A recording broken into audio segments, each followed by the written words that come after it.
can't hear you. Good start. Why did you say something earlier? I didn't know. It was. I thought it might be a technical issue on your end. God's sake. Hello, everyone. Welcome to the second tier. I'm Ryan Dilks, and I'm joined by Justin Peach for what is the live stream of the Championship playoff semi-finals, second leg. Justin, it's Brentford versus Bournemouth, and this game is a massive humdinger, isn't it? Oh yeah, considering how the first leg went and how underwhelming Brentford were, you could see in the post game press as Thomas Frank was holding how much he wanted his team to get fired up, and I think that's just going to play into the occasion really well. There's fans in the ground, which is great. He's wanting them to bring the noise, and I certainly think they will.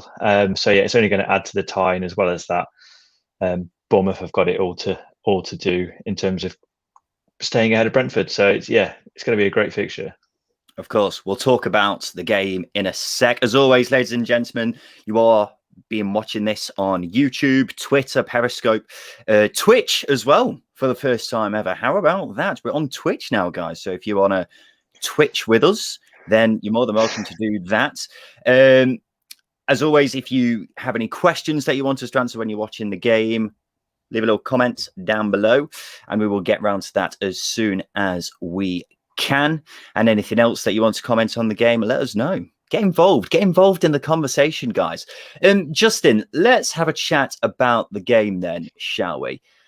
There is a lot at stake, obviously, because promotion is at stake. But I think there's also a lot at stake for both these clubs if they don't get promoted. That's probably something we'll talk about in just a sec.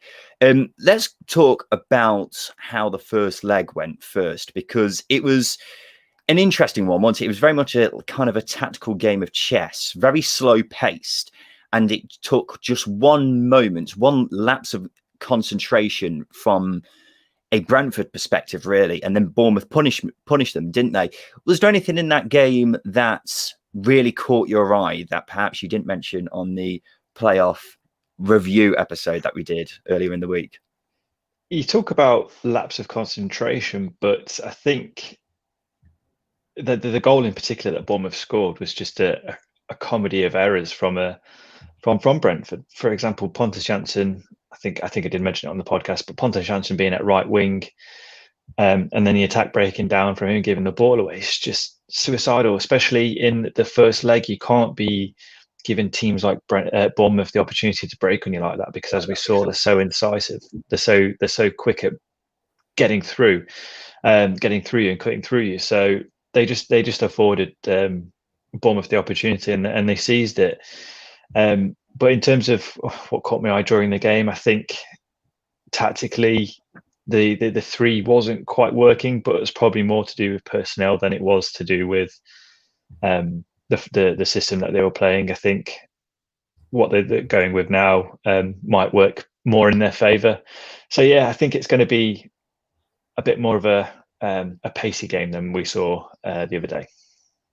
Yeah, of course. It's a good thing that we've actually got fans in the ground, obviously, because obviously we want the playoffs to have fans, don't we? I'm just going to pull up the teams for us very shortly, Justin. Already got a few people getting involved. Robin's chat, Mr. Bloom will be impressed with the shirt, Ryan. It's one of the various different shirts I've got. I'm not an Ipswich fan, as Sean will be interested to know. However, I'm not going to reveal anything else. Our Robin's Talk also says, can't see Brentford losing. And it has got to be said that, of course, with this, Brentford could, all Bournemouth have got to do is keep Brentford out, really, haven't they? And they'll be more than happy with that. But considering Brentford Bournemouth rather, are relatively fragile defensively, I'm not sure we'll be seeing a clean sheet from Bournemouth here, considering Brentford have got to go all out.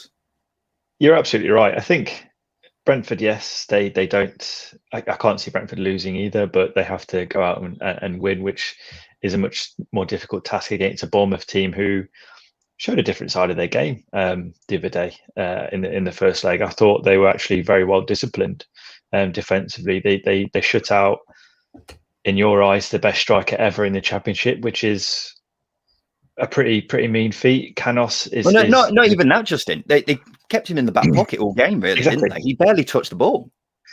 And I think as well as that, the creative players that Brentford have barely got into the game. Canos was absent throughout. He was doing more defending than he was attacking. Jensen was really poor. Ben Pearson and Jefferson Lerma had the midfield wrapped up. And I expect a similar game, but it's very difficult to judge Brentford because I fully expect them to just go in with a sledgehammer in this game, and it's whether or not Bournemouth can stand the test. The first 15 minutes are going to be so key for Bournemouth as to whether or not they're going to keep a clean sheet. Oh, we saw that last season, didn't we, in the other playoff final between them Exactly. and Swansea, where Swansea got the upper hand in the first leg, and then Brentford, as they always seem to do whenever they're on the back foot, come out flying. It's when they're actually in front is when they start letting themselves down. But here's the Brentford team in front of you now. The big one that stands out for me, Justin, is no force, which would imply a change in setup.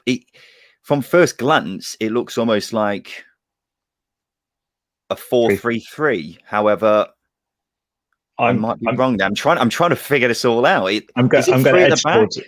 Yeah, I'm going to edge towards a 3-4-3. I'm going to go with Janssen, Norgard, and Pinnock at the back, with Dalsgaard at right wing back and Canos at left wing back. Oh no, maybe actually, yeah, Emiliano and Mbeumo as wide players. I'm going to settle with that's that. the thing, though. It's interesting, isn't it? Because Brentford have kind of been doing the old Pep Guardiola kind of thing where they start picking midfielders in defence and what have you. Yeah. I would hazard a guess that it's Dalsgaard and Canos. I think you might be right there, with Norgard sitting in the middle, because that's what he's been doing recently. Even though he's a midfielder, he's been playing at the back. And I wonder if that's the case. But at the same time, Dalsgaard is the kind of fullback who if we are going three at the back, I prefer him in the back three as opposed to a wing back, if you know what I mean. So I wonder if that's defensive three, and then you've got Mbeumo and Canos at wing back. I think Dalsgaard's in there to provide a little bit more security with Danjuma. I think going forwards from a wing back perspective, it's not necessarily as important, especially playing a 3-4-3. You've got the right winger who's going to be a bit more creative than the right wing back would be. So I think, I'm going to go with a 3-4-3. I think Dalsgaard's in there to shackle Danjuma.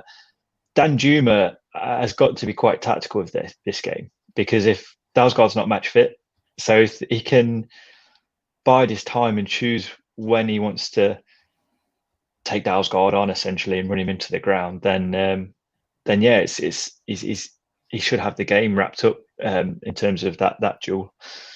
Yeah, I've just pulled it back. I've just pulled it back up just so we can have another look at it, because I just completely forgot that Janelt's also playing. So maybe Janelt's in the back four at left back.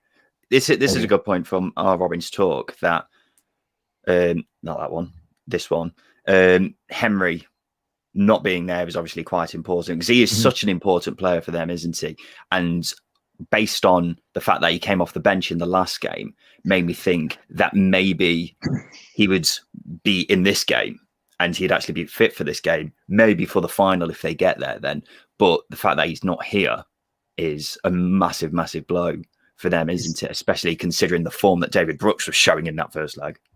Is he in this? Is he on the bench? You're going to make me pull this up again. Yeah.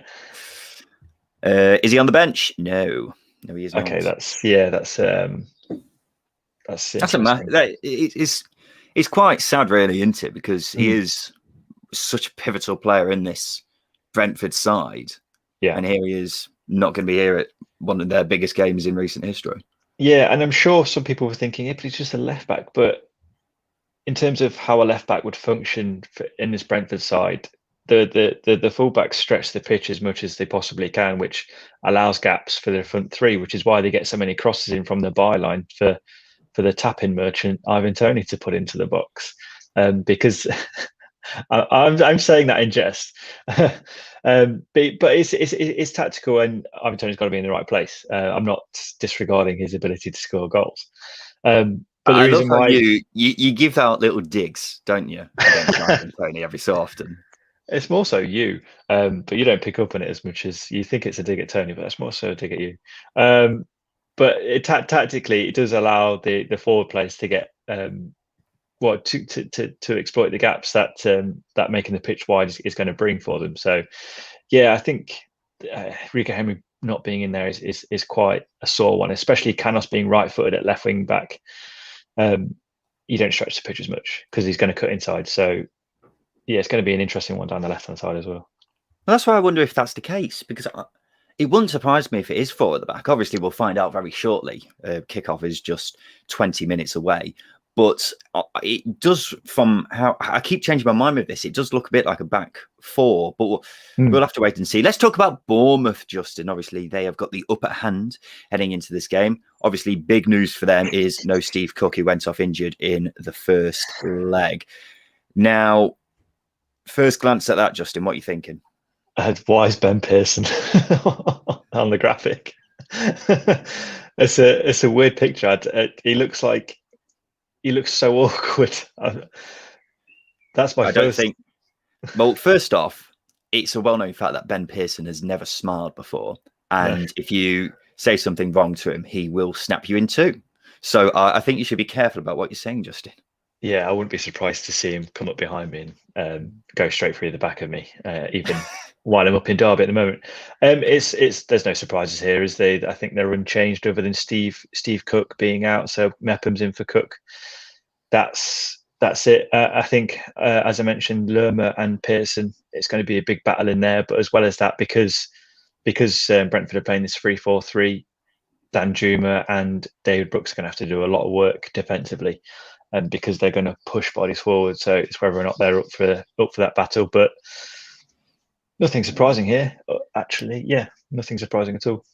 Yeah, you're absolutely right. There was a bit of a concern about whether Ben Pearson was going to be fit for this game. So it's good that he's here. And the fact that he is fit is massive, isn't it? Because he is a top quality player in his position. Probably one of the best in the league in that holding midfield role, isn't he?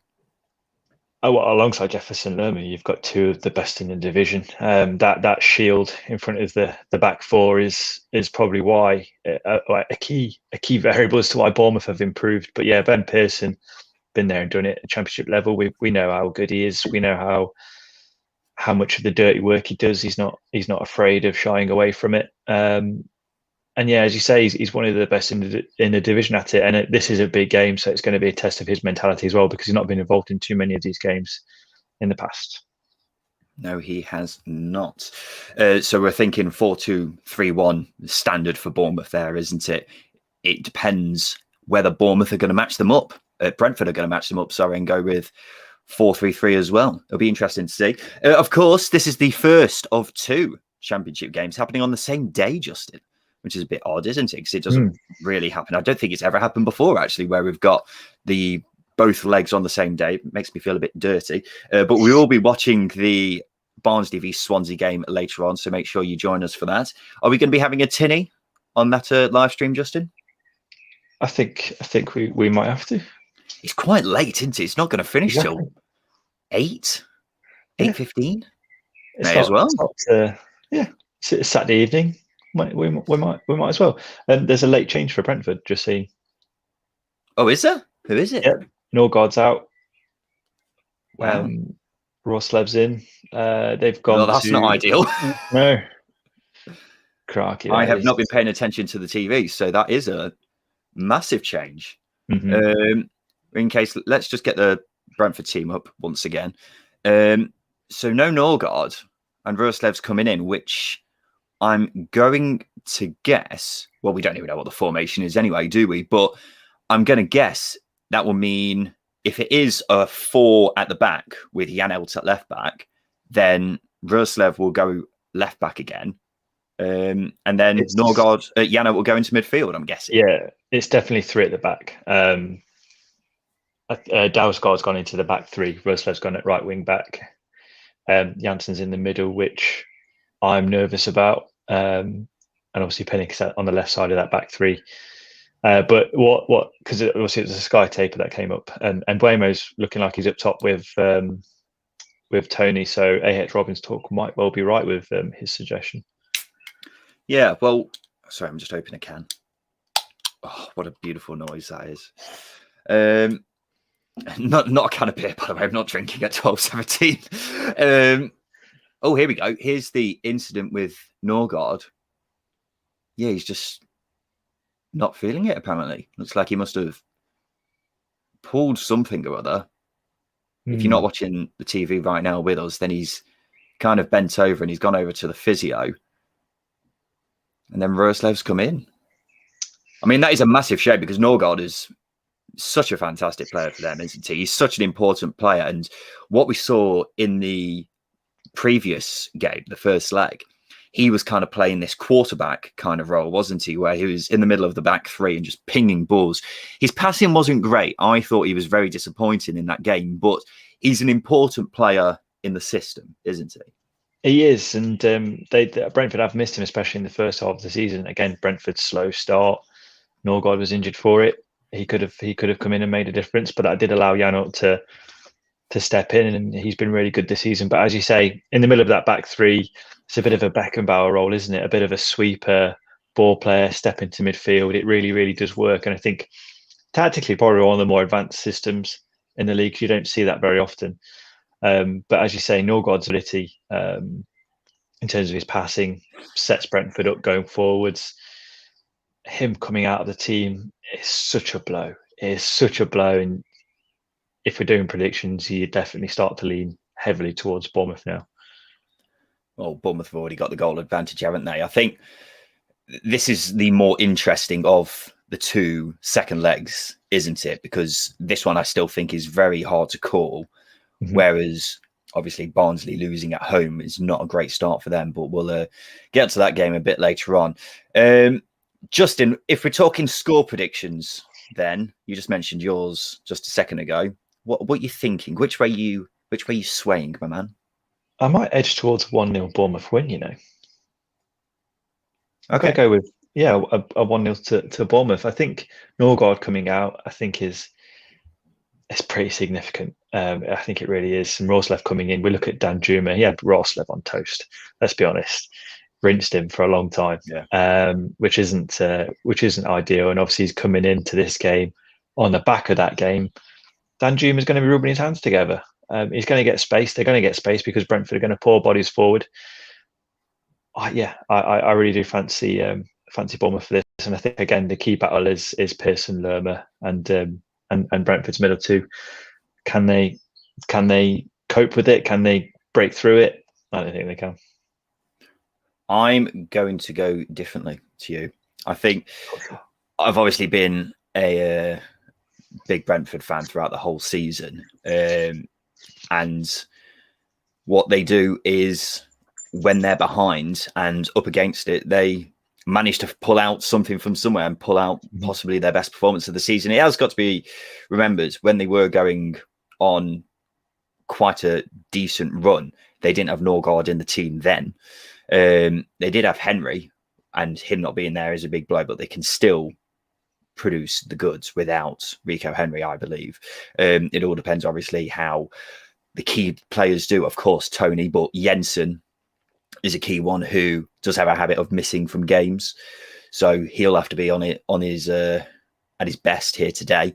And then defensively, they'll have to be sharp as anything because we know what Bournemouth can do going forwards. Brooks, Danjuma, Solanke is one hell of a front three, and it's punished many a team this season.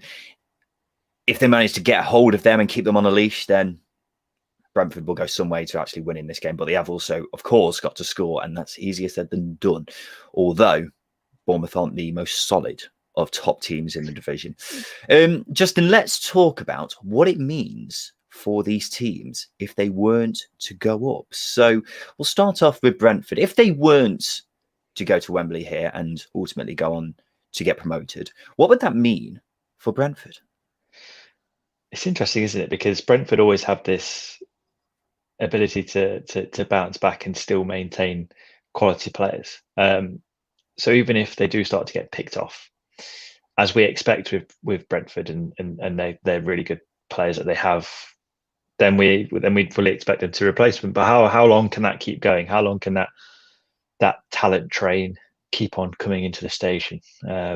I don't know. It's interesting, but obviously there'll be interest there. I think as well as that, Thomas Frank, two-time playoff loser. If Brentford go out, will Brentford look to find somebody else to do the job? Will Frank move on himself? Will he say he's got the best out of this squad? Again, that remains to be seen if Brentford go out.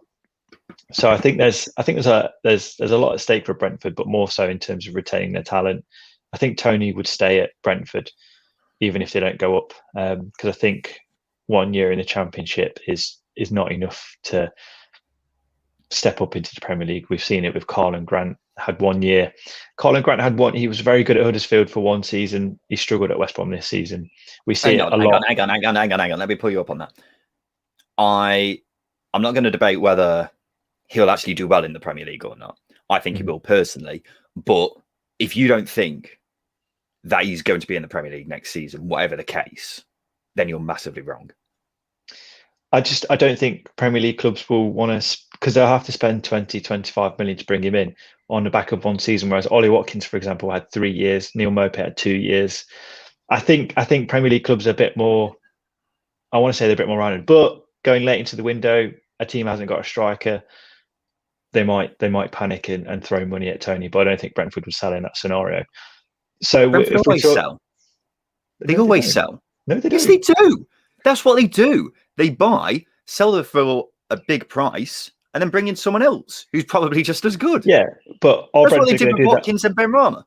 Oh yeah, but are they going to do it late in the window? I know Ben Rama left quite late in the window, but they already brought in somebody to.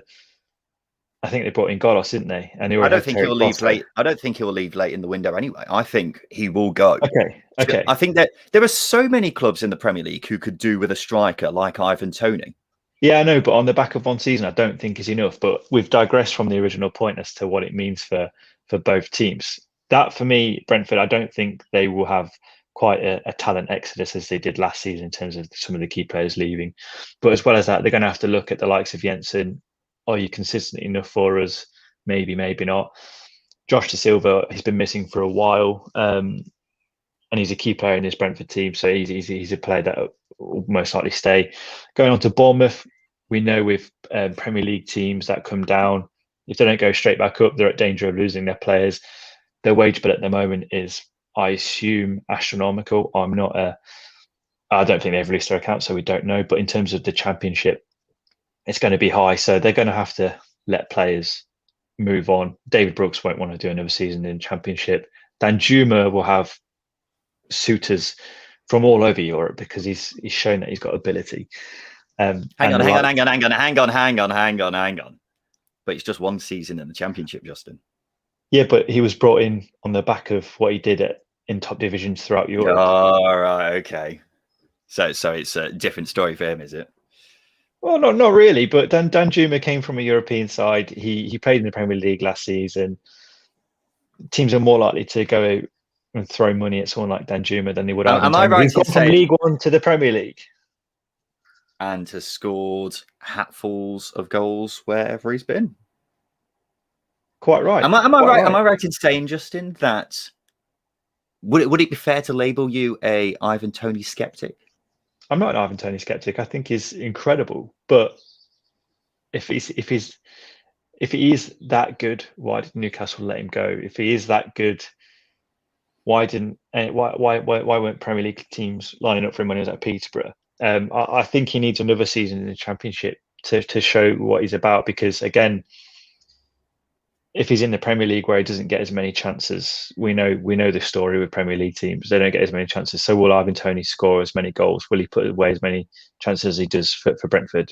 Remains to be seen. That's why I think another season in the Championship is the right way to go about it. But then again, as you say, Brentford sell at the most maximum point. You look at they sold Yoshizuna off the back of a very good season. They sold Watkins, Maupay, Ben Rama all at the right times at their peak values. So in terms of selling club, Brentford are like that.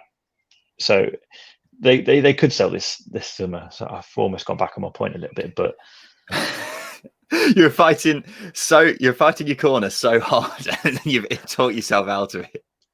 I love that. Yeah.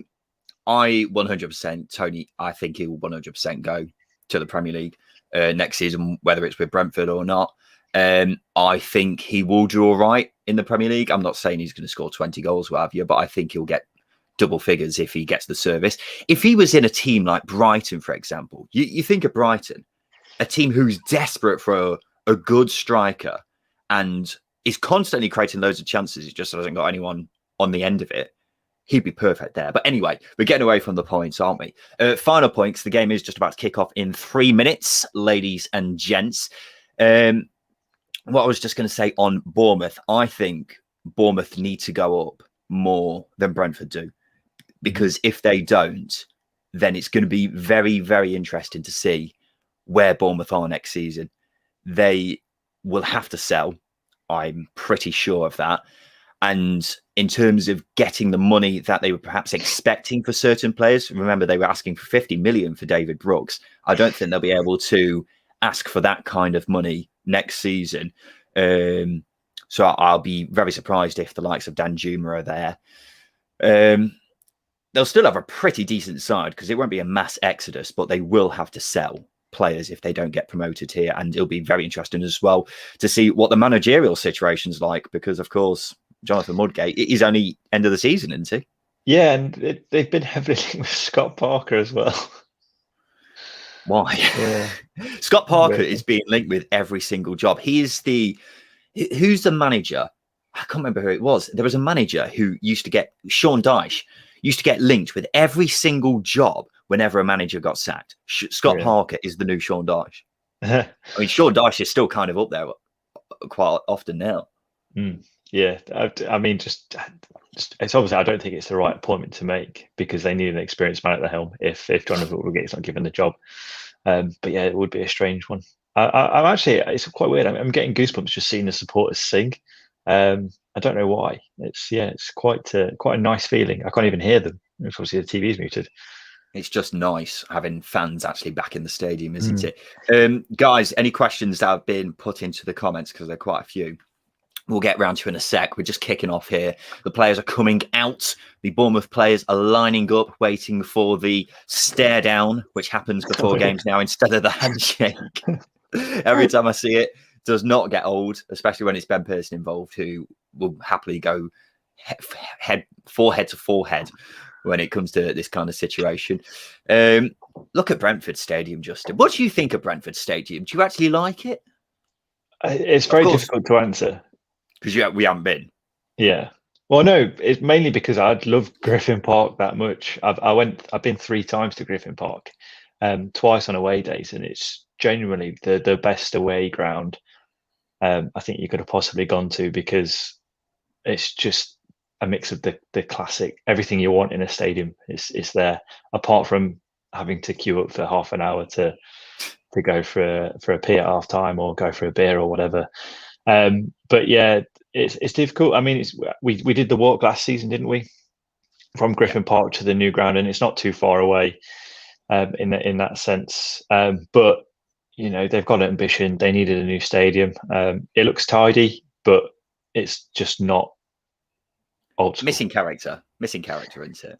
Every new stadium misses character. Yeah.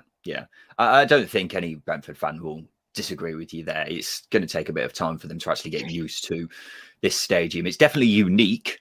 Here's the formation that Sky have gone with. They've gone with 3 at the back, with Roslev at fullback and Canos at the other fullback, which is going to be interesting because Roslev, I thought, had a bit of a stinker against Bournemouth in the first game. Danjuma had him on toast throughout the whole game, so he will have to play a hell of a lot better in this game. Dalsgaard at centre-back is interesting, isn't it, Justin? He is obviously much better at the defensive side of his game than the offensive side, so he kind of fits in there, and it's something we see quite often, isn't it, with fullbacks dropping into that back 3. Yeah, I think he's got the makeup to do it. I think you're almost an auxiliary right back in that situation. So I think he's suited to it quite well. And obviously he's not that attacking, or in some senses. So yeah, he suits it very well. Has there been a change to Bournemouth's team as well? No, it's your classic Bournemouth side. That is 4-2-3-1. Mepham in for Cook. That's your lot. For some reason, I thought Stacey was starting. But yeah, it is bang standard for Bournemouth, really. Wembley in the distance. Can you actually see that from Brentford Stadium? I had no idea you could. I didn't realise they were that close. I was going to say, I think when we got the train there last year, we didn't go past it, did we? Yeah, we must have. No, we didn't get the train. We drove. Oh, yeah. Oh, dear. I am looking forward to going to this ground when we actually can do. Even if Brentford get promoted, I want to have a visit to the new community stadium because it just looks like a tidy, fashionable new stadium. Well, obviously Fulham have come down; they're quite close. If Brentford go up, we go to Fulham, and we can just swing by. Oh, excuse me. Right, ladies and gentlemen, you went back to me as I had this massive gas bubble building in my throat. Right, ladies and gentlemen, this is it. This is the kickoff for the first of 2 second legs in the playoff semi-finals. This is it. This is where the drama really happens. We had the setup from the first leg, but here we go. Bournemouth v Brentford. Who's going to Wembley? Let's find out. As always, if you want to send in any questions for us to answer during the game, then we shall answer them in due course as soon as we can. Brentford have come out of the blocks absolutely flying, Justin. Ivan Toney left some on Mepham there straight away. Love it. I think you're just slightly ahead of me. I don't know how that's happened. We managed to sync up just beforehand, and now for some reason we're not at the same kind of bit. I'm on 30 seconds for anyone at home who wants to sync up with us, because I know some of you guys like to do that. I'm on 40. Lovely stuff. We're pretty much even now. Right, here we go. So Brentford are starting an attack. They're on the ball, and they're trying to play a bit more direct from the looks of it in the first few seconds, Justin. So yeah, 3 bodies around Tony there when he received the ball, Lerma, Pearson and Mepham. So Mepham's getting very tight to Tony when he drops off, which is quite interesting. And obviously, the more Tony drops off, the more he's going to run into traffic with Lerma and Pearson. So that'll be an interesting battle. But having 2 up front gives the centre half something to think about, with Mbeumo playing alongside Ivan Toney there. Oh, someone from Brentford's gone down already. Jensen. Is it Jensen? Jensen. God, they're dropping like flies, aren't they? These bloody Brentford players. 2 minutes in, we've got 2 players already missing from the lineup that we saw an hour ago. Assuming Jensen goes off. If he does go off, that's going to... He's looking a bit uneasy, isn't he, old Jensen? But just going back to what you were saying about 2 up front, I think it does work, because otherwise, if you aren't playing with wingers and you just have Ivan Toney up front on his own, then he's going to get isolated very easily, isn't he? So having someone like Mbeumo up there with him is going to help. I'm glad they're not playing Force, because I do like Force as a player. He's a fantastic finisher, but he was anonymous in that first leg, wasn't he? He just wasn't in the game whatsoever. No. But Mbeumo has played there, hasn't he, in this kind of system up front along with Tony, and he did quite well in the couple of times that we've seen it. No, yeah, his player is quite direct, and he runs it behind quite well. I think it was what game was it? It was against Rotherham, where he perked up in the middle of the defenders, very big defenders, and here we go. Hang on, Solanke's running down the right side. He's managed to get the better of Pinnock, but they've managed to win the ball back, and Brentford are going to try and clear it, but they're not doing a great job of it. Yeah, I was just saying about Mbeumo. Yeah, he's got that ability to make the runs. It's just how consistent can he do it? And obviously, he has got the kind of physical stature to be a decent striker, hasn't he? Because he's strong, he's quick, he can hold up the ball, Yeah. So really, he's got all the attributes, and we saw last season how much of a goal scorer he can be. He's not really done it as much this season, but it could potentially be something that he could perfect in the long term. Begovic has just passed the ball straight out of play. Very well done. And very well done. And Brentford have the chance to wang in a long throw. As always, guys, if you want to ask any questions, then we shall answer them. O Turner asks, on the topic of a goal scorer, what do you guys think about Watford looking to sign Ashley Fletcher? Has that gone through yet? I don't know. It was heavy rumours, so it's more likely it will go through. But you've got to say Ashley Fletcher's agent's done a very good job there, hasn't he? Yeah, we were talking about him, weren't we? Brentford have got a corner, so we'll just keep an eye on that. We were talking about Ashley Fletcher when the news came through that he was leaving Middlesbrough, and I said he'd be a good signing for a Championship side who is perhaps lacking a striker, maybe someone like Preston, for example. But for Watford, it seems like a bit of a odd signing. The corner's just come in, and Boomer has overhit it quite far, but Pinnock's managed to head it back in. Brentford fans go up for a penalty, but nothing given. Hang on, what the hell's happened here? Danjuma's through! Danjuma's through on goal! And scores! Oh my God. What on earth happened there? That is catastrophic. What? Brentford just didn't exist. That is catastrophic. What an absolute farce that is. Why have they got no one back from a corner in the first 5 minutes? Is it Janssen again? Has Janssen had an absolute mare? No. In all fairness to Janssen, he was up. He's the one that got it looked like he got pulled down, didn't he? But what I don't know, the hell is that is awful. What are they doing? Why have they got?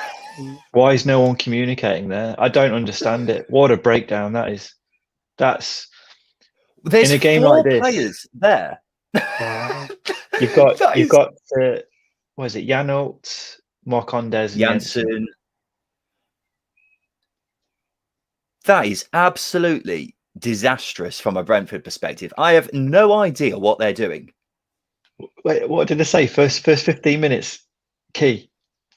And Bournemouth go and score. This is not how I expected this to go. I don't know what they're complaining about, the Brentford players. Of course, they're going to be complaining about the foul in the box, but alleged foul didn't look like much of a foul to me. That is horrendous. That is absolutely horrendous. That's not a free kick either. See, Brentford got to keep their heads. They've lost him already, and as I say, that certainly wasn't a free kick. Oh my goodness! I'm trying to process it in my head. At that stage in the game, I know they're chasing the game in terms of the legs, but you've got 85 minutes. Why is nobody dropped to man mark Danjuma? The classic Sunday League thing is you have a marker and a sweeper at the back. I don't understand that. Oh my God, that is absolutely unbelievable.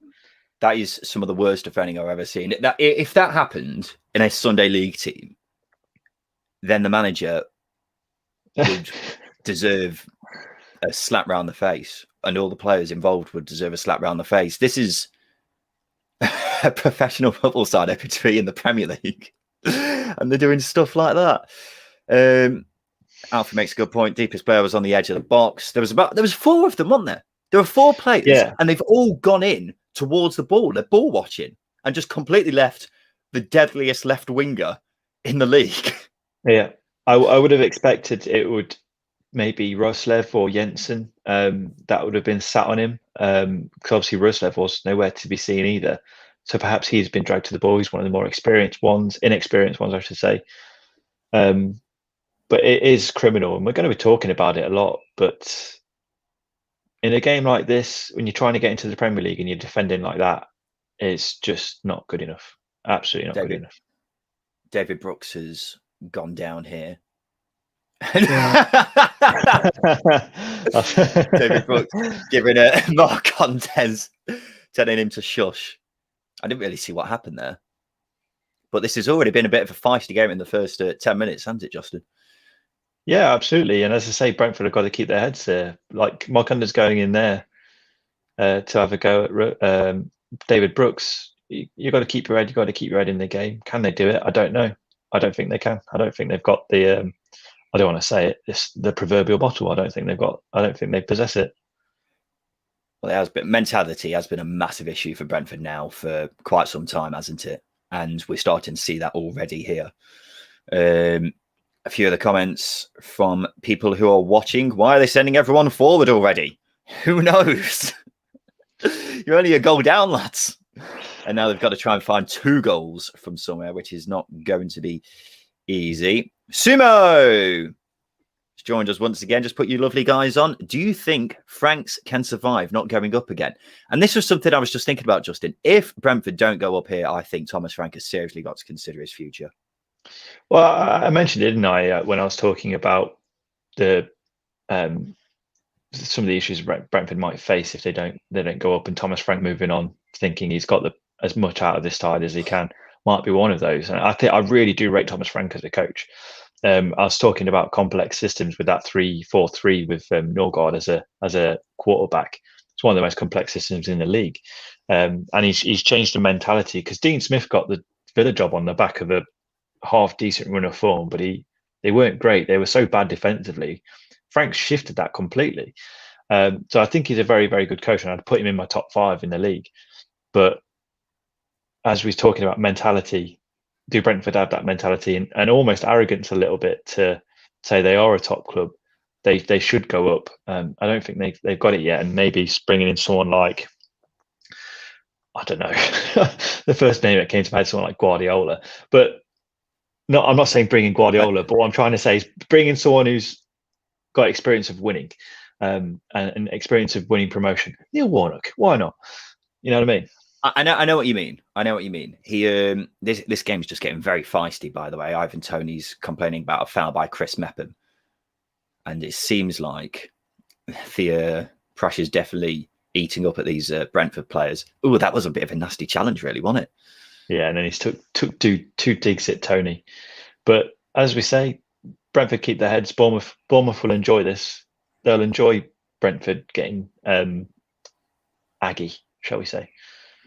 Got Jared Gillett as the referee here, the Aussie. He's New Zealander. No, he's Australian, but he's from that part of the world. I'd probably say he's probably one of the best referees in the Championship, to be fair to him.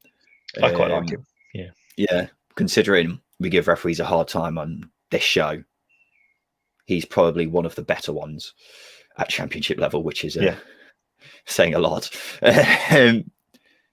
Yeah, he's not falling for anything, which is good. He's letting the game go a bit again, which is good, especially when when it's going to be as feisty as it is, and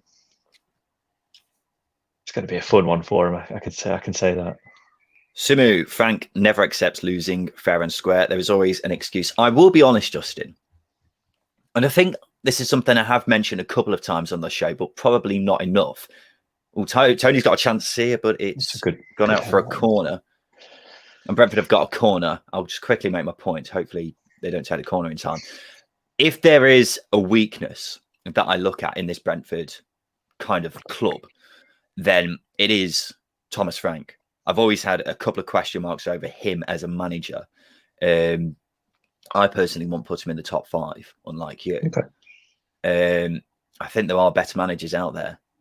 And as I was just saying, if Brentford don't go up, I think he's seriously got to consider his future. But that's something we'll have to talk about if Brentford don't go up. This is an interesting set piece. Chance to break again. It's freaking. I was going to say. the ball came out the box and I was thinking, oh, here we go. Big gulp. Thomas Frank shaking, having heart permutations when he sees the ball getting cleared. We need a pitch wide camera angle. Oh, this makes me angry. This makes me so angry. That is some of the most pathetic defending I've ever seen in my life. Just have one guy back. That's all you've got to do. Thomas Frank is fuming. I'm not sure who's taking the blame for that one. I love how Yeah. yeah, no, shouting at Danjuma, trying to distract him. That is very Sunday League. Yeah, it is. This has been a very Sunday League 13 minutes so far, ladies and gentlemen. You are watching the second tier watch along of the Brentford v Bournemouth game. Championship semi-final, second leg. Of course, we've got the Brentford Barnsley v Swansea game later on, which we'll also be watching. If you have got any questions, guys, make sure you leave a comment down below. If you want to get involved in the conversation as well, make sure you also put a comment down below with your observations of the contest so far and which way you think it is going to go. Brentford on the attack once again. Dalsgaard swings it in. Tony's there. And if that was a bit of a better pass, and there's going appealing for handball, he's given a penalty. Wow. Okay. It took a while there to. He's had to think about it. I reckon the assistant has given that. Canos just acting as a referee shield there.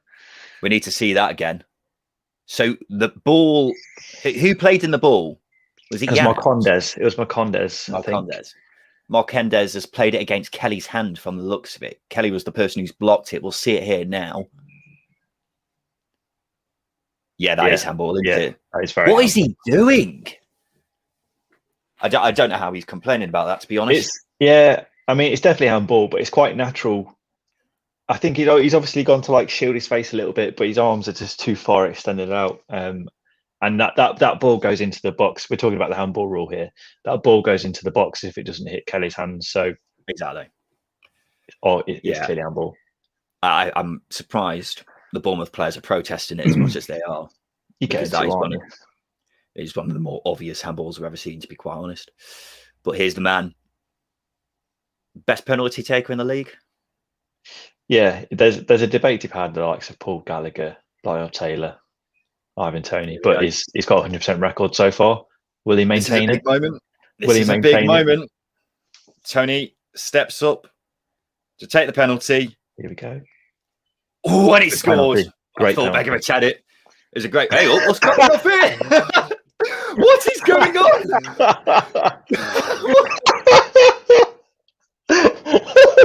What is going on here? Oh my God, that was hilarious. Book Begovic, just book him. That was ridiculous. That's laughable. What on earth is going on here? Oh God. So Toney scores the penalty. The ball comes out. Toney goes to collect it, and Begovic tries to rugby tackle him. Begovic, it's the camera.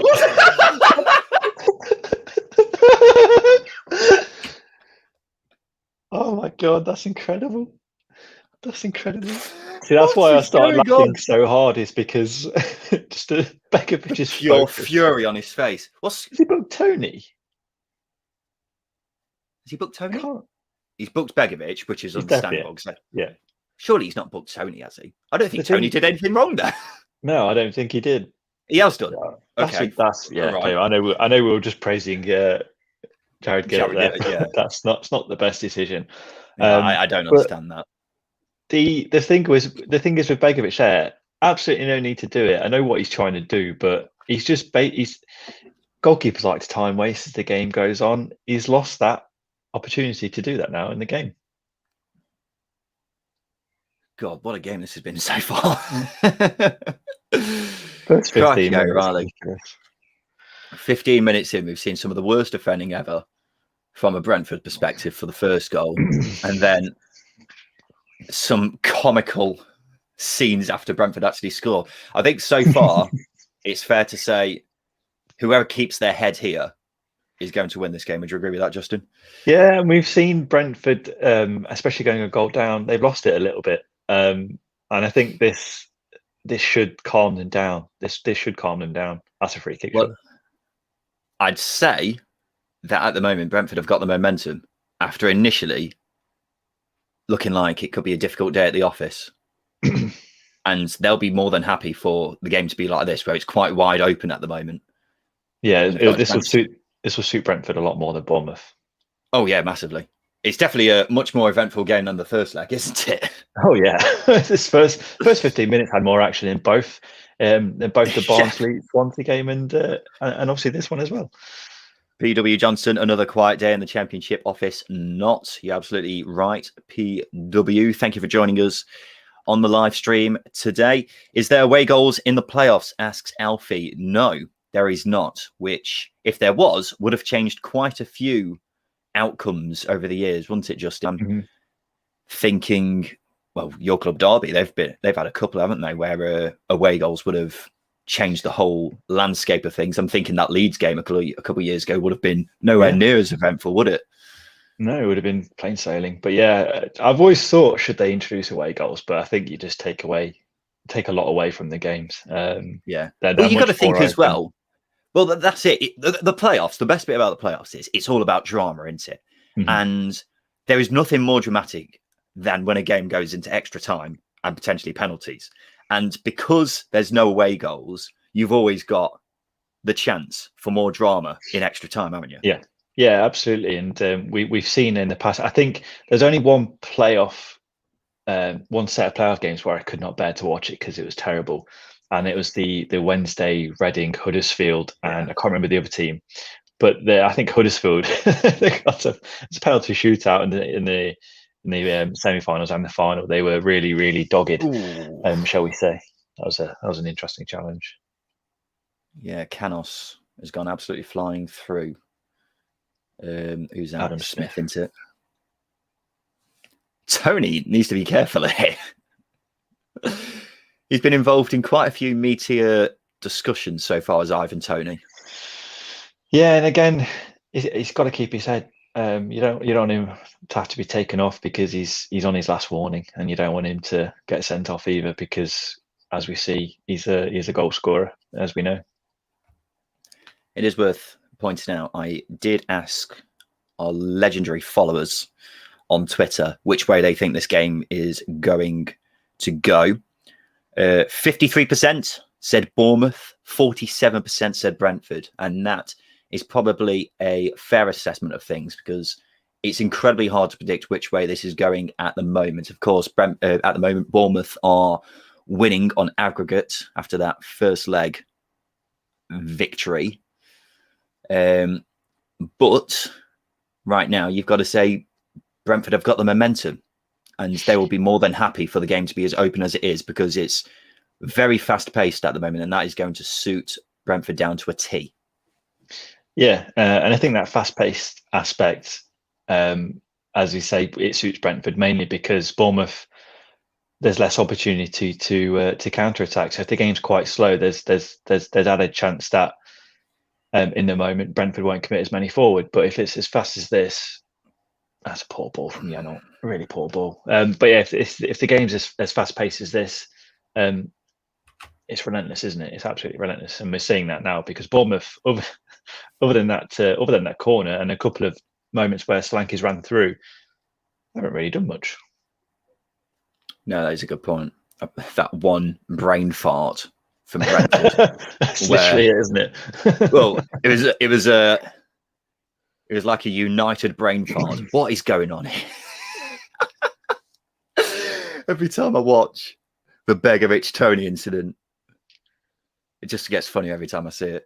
O'Turner asks, how do we think these two clubs would do if they were promoted? That is a conversation which we'll have on the podcast at a later date. Let's not get too carried away here. I think they'll do all right.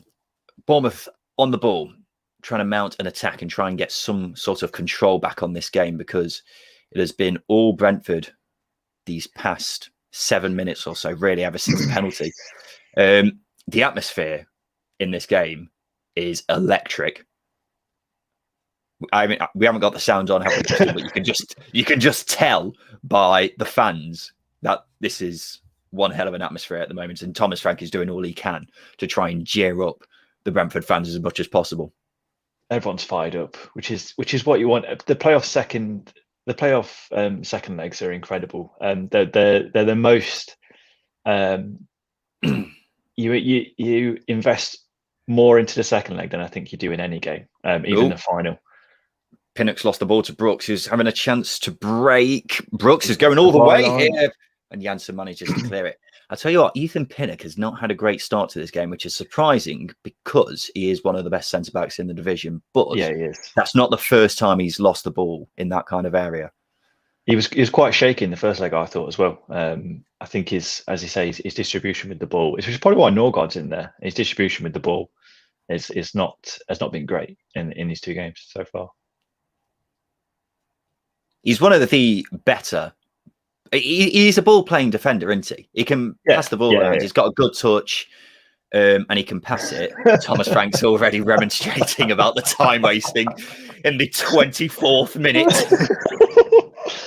I'm going to enjoy this game so much. I'm so glad we're doing a live stream, because doing this alone, it won't be any fun. God bless the playoffs. You are absolutely right, OT. Yes. Thank you for joining us on the live stream, ladies and gentlemen. Today we're live on YouTube, Periscope, Twitch for the first time ever. If you're not subscribed to us on YouTube, by the way, make sure you are. Our username is down there. So please subscribe to us. We're doing...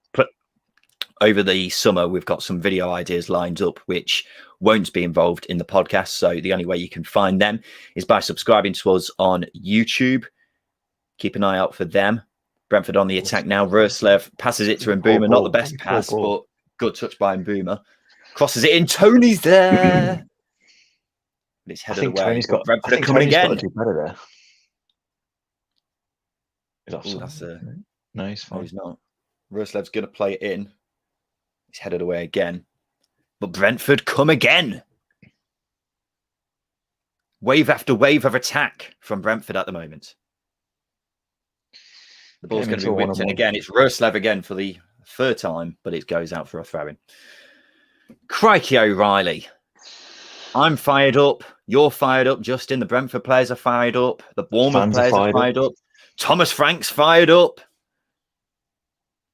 The only person who we don't know is fired up is Jonathan Woodgate, because he's not been on the screen yet. He hasn't. We've not seen and he's one of the most fired up people we know. He is. Oh dear. Right. Brentford trying to find a way to play the ball into the box, but having to go back and restart once again. Janssen on the ball, who really poor. Plays. Yeah, that is a terrible ball. I have no idea what he was trying to do there. And it gives chance for Bournemouth to try and restart things again.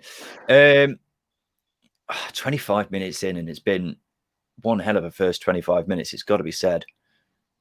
Yeah, this is probably the first chance we've been able to catch our breath. Really, it's the game's sort of tempered off a little bit. It's as you'd expect in any game like this. There's always going to be moments like it, and the first 25 minutes of this game have been incredible. It's got to be said that this happening, where the game is just starting to calm down a bit, is massively going to suit Bournemouth, isn't it? And they will take this opportunity, you'd have thought, to just put the foot on the ball, try and gain some composure and control of the game. In fact, that's what Danjuma is just saying right now. He's just trying to waste a bit of time into. Yeah, you want to kill the game, don't you? Thomas Frank again. Justin, do the watch tap with me. It's the new dance sensation of 2021. I don't know why he's going to keep doing that, because he's just trying to get the supporters fired up. I don't know. It's a strange. There's more than an hour left of this game, Thomas. I don't think you need. Hey, up! Oh! Oh! Is that a foul? That's a red. It's a red. It's a red. Oh my God! Wow! Just as we caught our breaths. Mepham's off against his old club. Oh, that is. Oh, he's had a mare. He has had an absolute mare there. Wow, that is huge. That is the last thing you'd have wanted from a Bournemouth perspective. What has he done here? The first touch wasn't. It was awful. It was an awful first touch. But even then, after that, he still had the chance to do something with it. And he didn't realise Mbuma was that close to him, I don't think, did he? Oh, he's had a mare. He has had an absolute mare. And then what is he? I'm remonstrating. Again, defending it is terrible. He's gone off. Do you think he would have gone down then, and Mbuma had Mepham not tried to grab his ankle afterwards? I don't know, because he's through on goal, and Brentford have got to get into this game, because we always see with 10 men. Teams, you just stick 10 men behind the ball and it's harder to break down. But we're going to see what Woodgate's made of here, and how they switch up, because I don't know who they've got on the bench to bring on. Well, let's get the squads up again while we just wait for this free kick, which seems a lot further out than I thought it was. On the Bournemouth bench, just in front of you now. Not many defenders. No, I expect Rico. Well, actually, yeah, Rico will come on and Kelly. Hey, hello. Oh, hang on, it's a penalty. No. Oh, tell you what, that looks earned it. The referee's earning his money here. He's offside anyway. I tell you what, Justin. I tell you what. Maybe 1,000. Yeah. That's definitely. How is that not a penalty?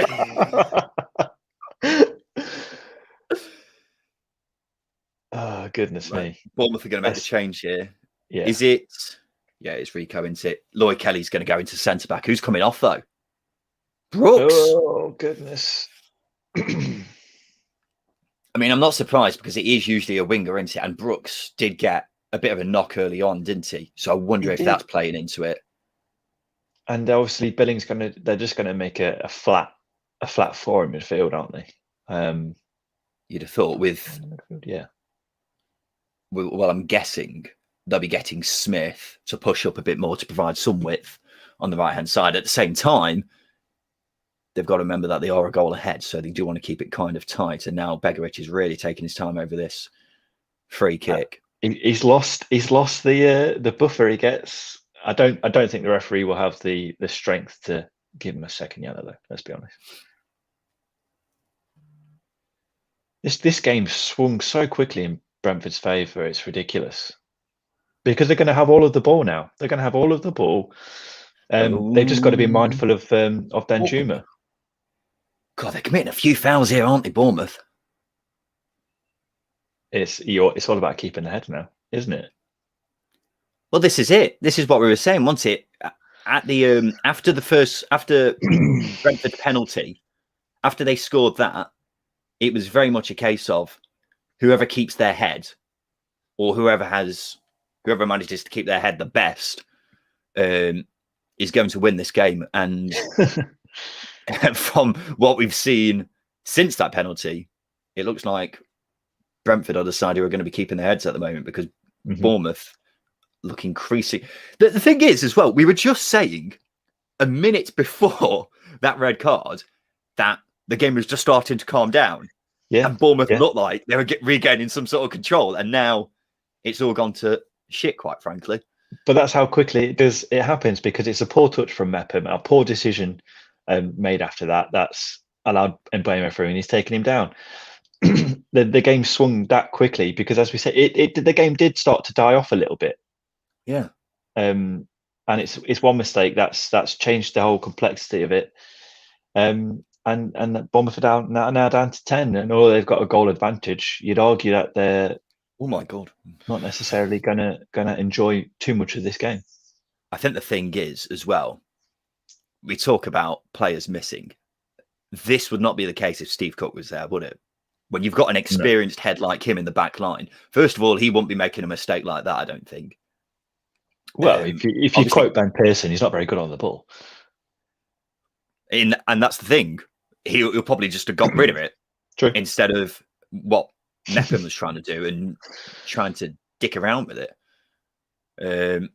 Brentford on the attack again. Canos plays the ball in. Tony's there. Is he onside? Oh, he rolled it. Was he onside? You'd hope he is, because that is. No, he was onside. That is a massive chance. Oh, I tell you what, Ryan. Oh, he's onside. He's miles on. What has he done there? That should give Tony a lot of confidence at the fact that Kelly's lost him completely. But, I mean, missing that chance. Yeah, Premier League clubs are going to be lining up for him, aren't they? 31 goals this season. 32. Well, 32, yeah, I know, actually. That is a huge chance. Don't need a Red Bull to get through this, mate. Well, it's a good point. Other energy drinks are available. We're not sponsored by Red Bull. I'm just a big fan. If we were, we'd be the RB second tier, wouldn't we? Oh, that'd be class. We'd be part of this along with Salzburg and Leipzig.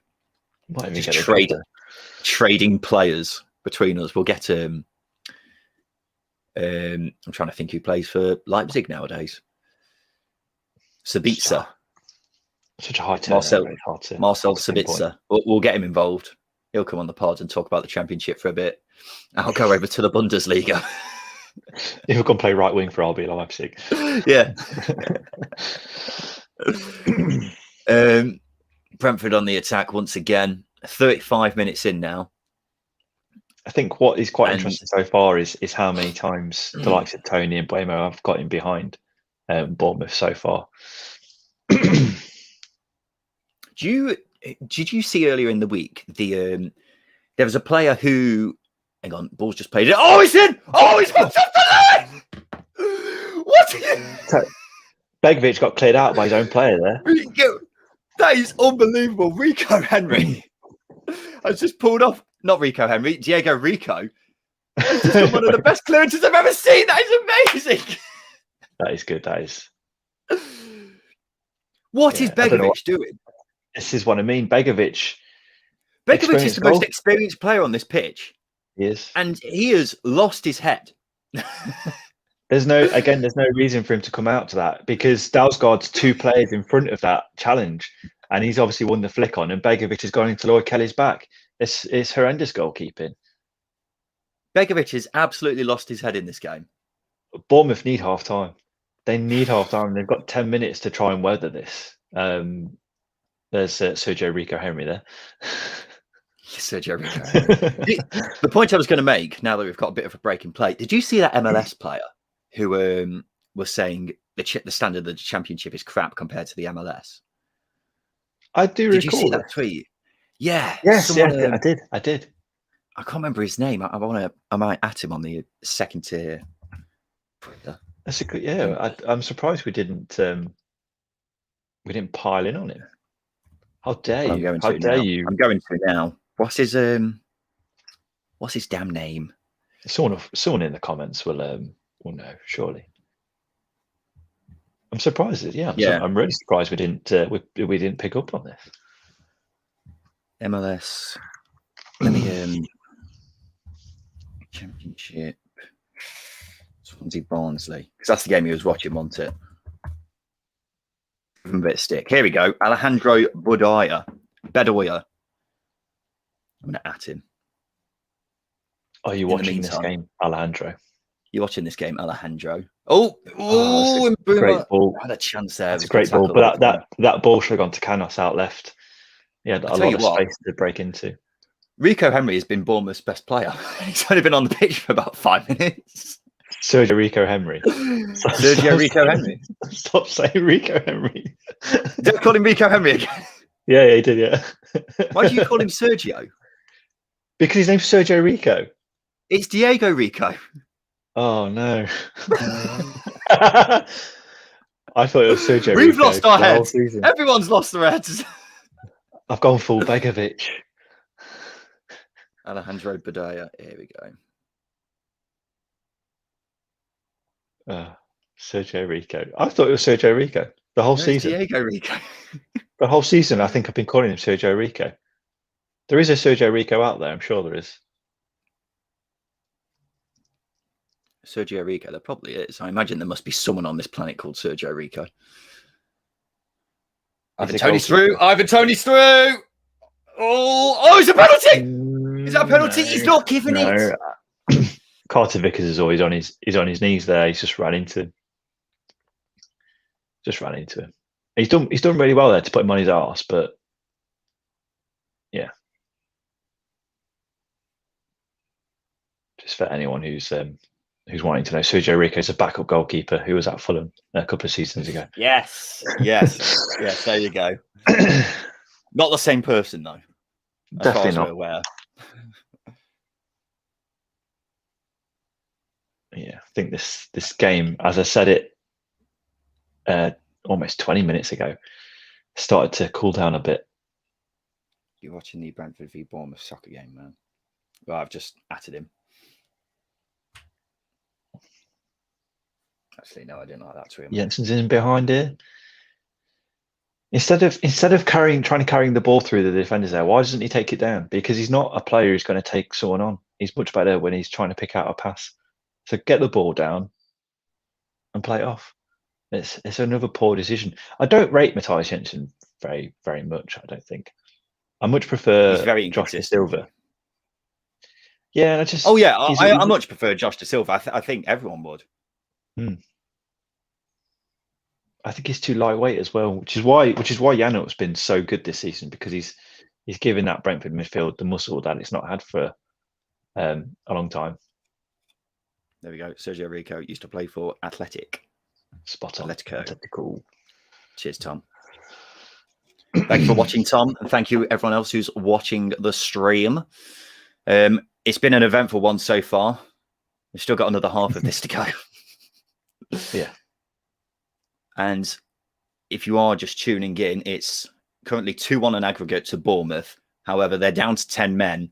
And I say down to 10 men, a few of them have lost their heads as well. Namely Begovic. It's down to 10 men. Only 6 of them have still got their heads on. I'll tell you what, Dominic Solanke has not touched the ball in this game yet, has he? No, I don't think Philip Billing has as well. And obviously Billing's now he's probably over on the right hand side, which is definitely not where he plays.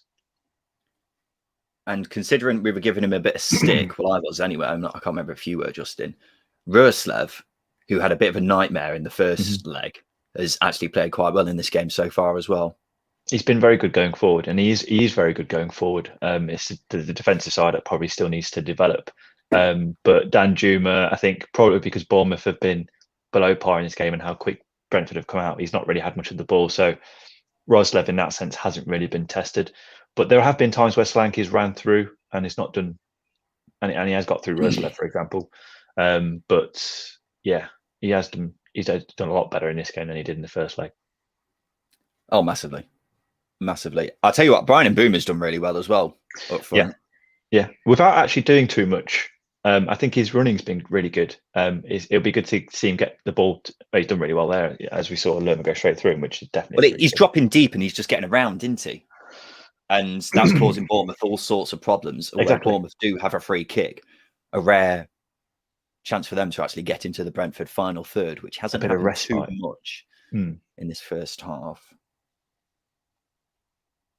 You're saying Benning hasn't played much of the boys, just won the free kick there. He's done a really good job. Yeah, I don't remember him touching the ball much. Let's actually have a look, see if how many touches of the ball he has had. Because he's not featured too much. I'm very interested to see how many times Solanke's touched the ball as well.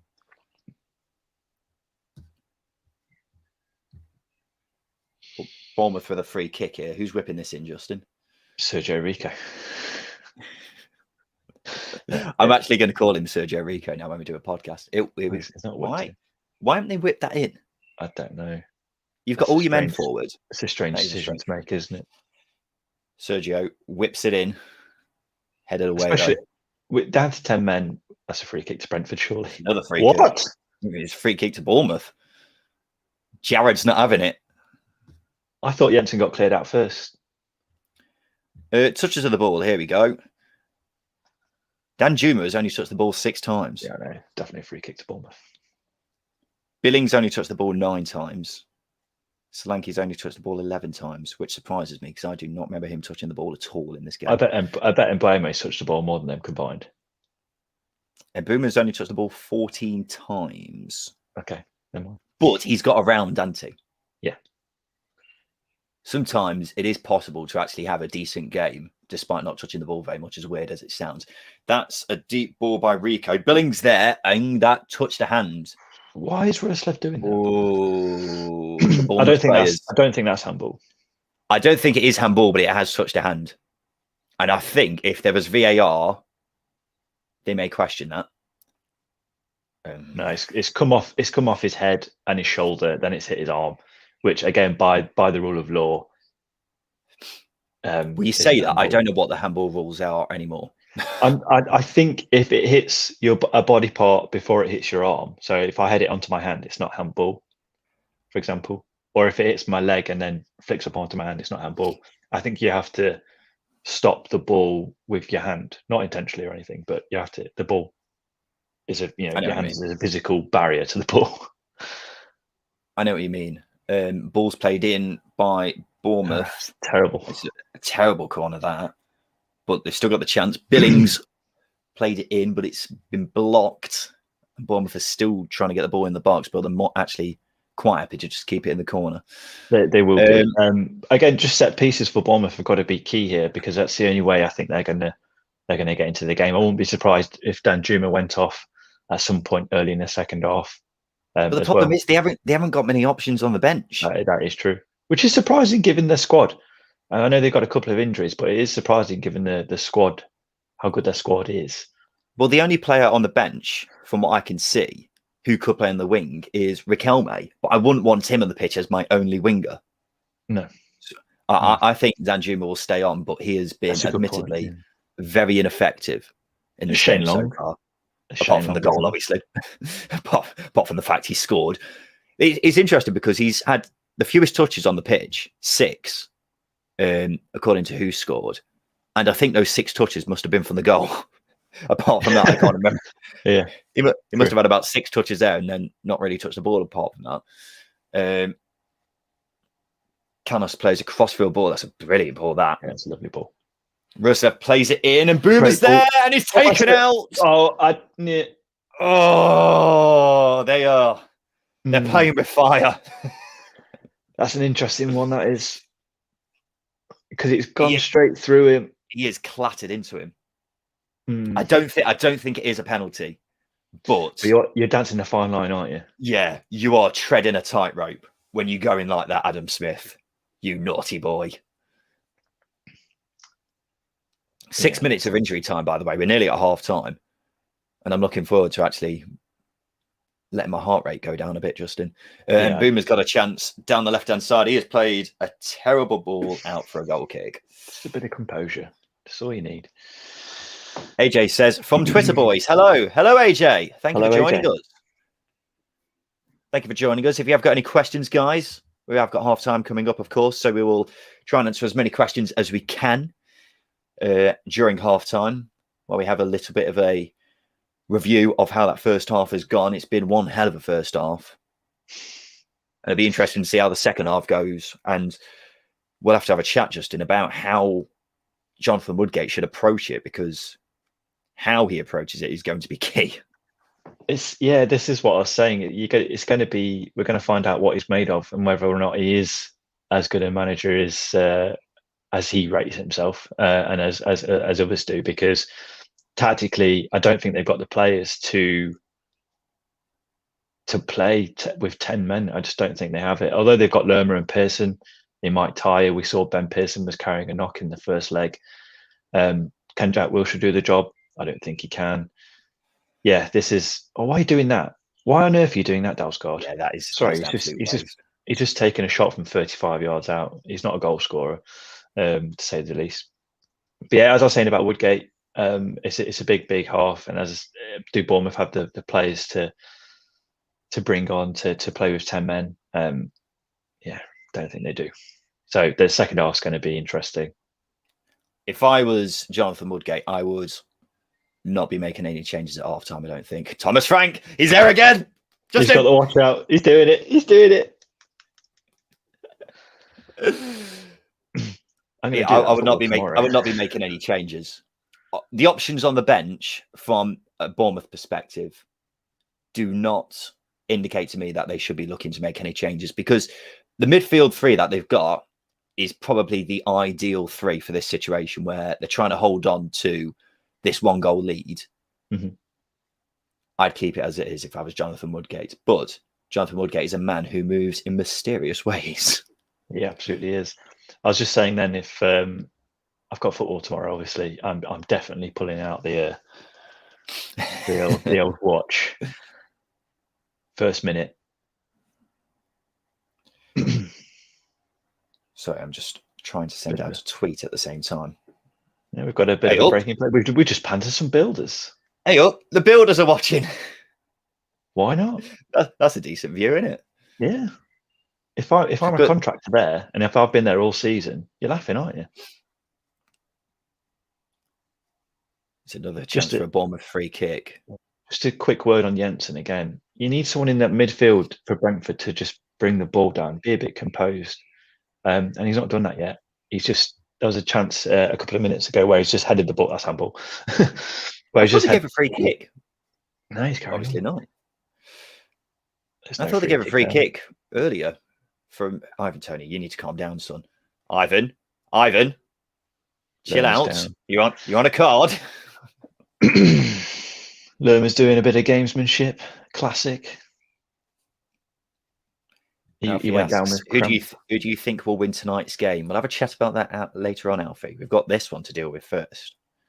Yeah, this one is just it's consuming too much of our mental capacity to even think about which way do you think this one's going, Justin, at the moment? If you had to say, because I think it's quite at the moment it's anyone's call. It's a bit of a coin toss who's actually going to be going to Wembley based on how things are set up at the moment. The second half is going to be a test of Bournemouth's mettle. Have they got it? Brentford have got a bit of resilience when they go behind. So we're looking at again. Terrible. Matthias Jensen. He tried to get some redemption for David Raya from last season by trying to catch the keeper off from a free kick. The reverse Joe Bryan. I think if we're talking about momentum, it's definitely swinging Brentford's way at the minute. But half time, it's a good time for Bournemouth to just come in and settle, and then Woodgate can really start to work on how he sets his team up tactically in the second half. Bit of head tennis now. Ooh. Yeah, high foot there. By Jared Gillett. And this is going to be... Lerma's been given a yellow for something. You're wasting that time. You're wasting it. You're throwing away that time-wasting yellow card you're going to get in the 80th minute if you're still ahead. Pointless. Worth pointing out, we've had 4 cards in this first half alone. So what's he done here? Is that really worth a yellow? I'm not sure that's worth a yellow, Jared. I will be honest. I think he's just putting his foot down because there's going to be a lot of that in the second half. Lerma's a character, isn't he? So he's now going to. It's half time. We've called half time. Thank God for that. What a first half! Crikey O'Reilly. So we've had some of the worst defending we've ever seen from someone's own set piece I've ever seen in the Championship. Mm-hmm. A penalty, which was, by all accounts, a definite penalty. Asmir Begovic trying to rugby tackle Ivan Toney from a resulting penalty. Yeah. A red card for Bournemouth after Chris Mepham lost his head.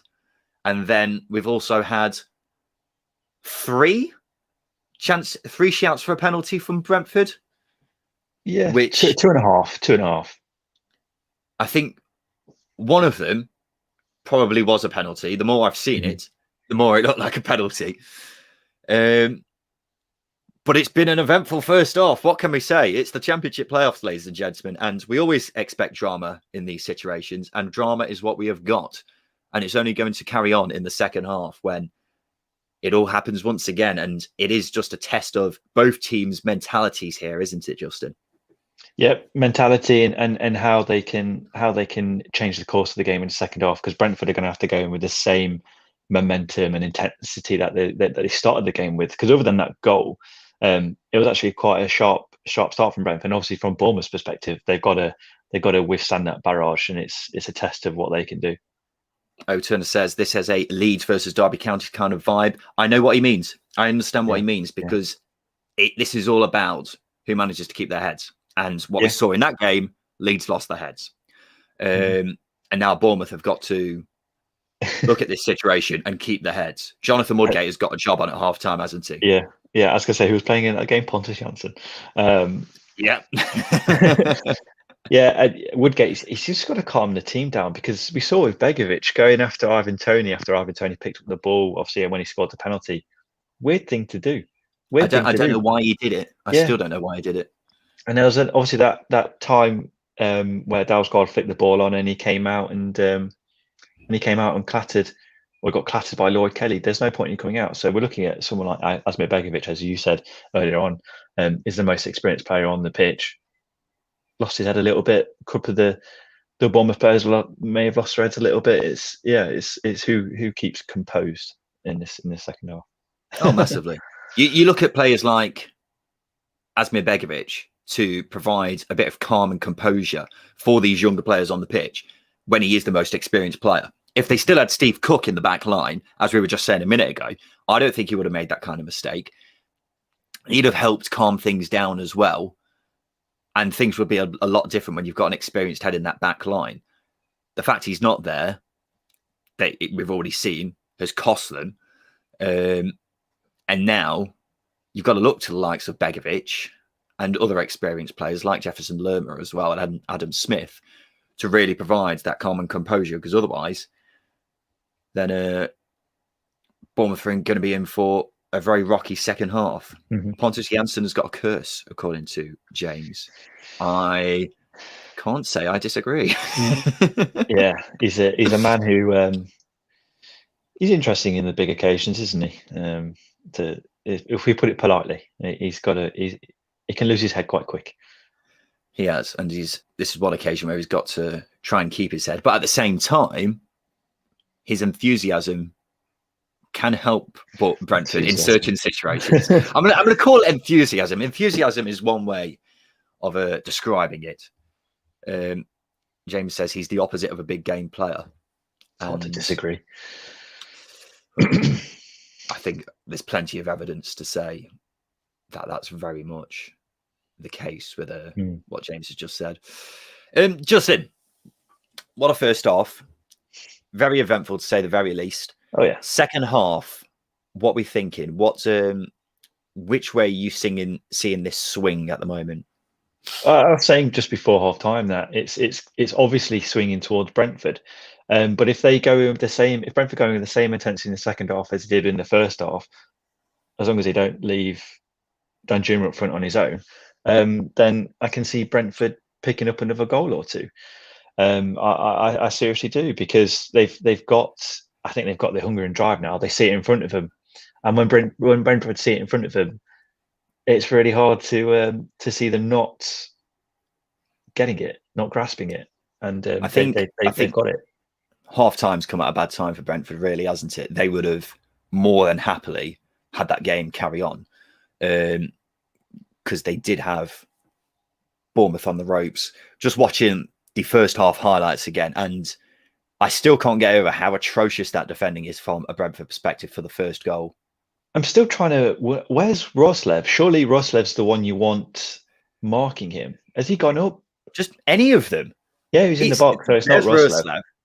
But there's 4 Brentford players there who are all on the edge of the box, and when the ball is headed away, they've gone towards the header and just left the best left winger in the league completely free.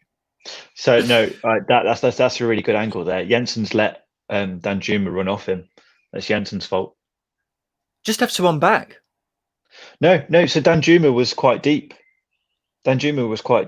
Oh, what? And he's gone. Yeah. So he's seen the ball come in to be headed out, and he started running. Jensen's just left him. Matthias Jensen. All your fault. Well, loads of them have lost their heads there. And here's the penalty incident. Yeah, Stonewaller. Clear as day, it is Stonewaller. Yeah. He took a bit of time to just think about it, but I think the linesman has given that ante. And when you see it again, I can't believe the Bournemouth players are remonstrating about it. It's the most obvious penalty I've ever seen.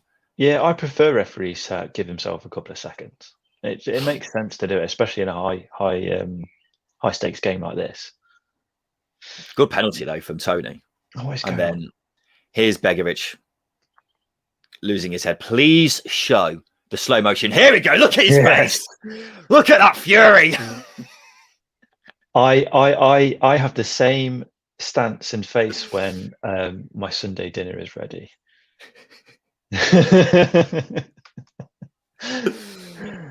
Oh, that is absolutely class. And then this is the moment Chris Mapham also lost his head. Still a Brentford fan, isn't he? You know what? He looks over his shoulder. He touches it with his knee, and he looks over his shoulder and sees him playing. Mate, I think he panics.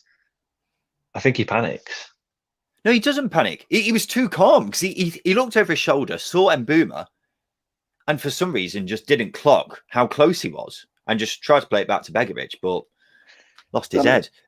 Sanguine, G. Sanguine, I love the passion. We all do. And Prutton knows all about a red card in a playoff, says Sumu. I'm just looking at Alex Neil here. Has he been on holiday? Probably. Has he been to Portugal this week? You're not getting that kind of tan in England at the moment, are you? No, definitely not. Right. Second half starting very shortly on my watch. And then we'll have a very nervy second half as well. It's going to be an incredible 45 minutes. Can Brentford maintain the pressure that we were seeing in the end of the second half?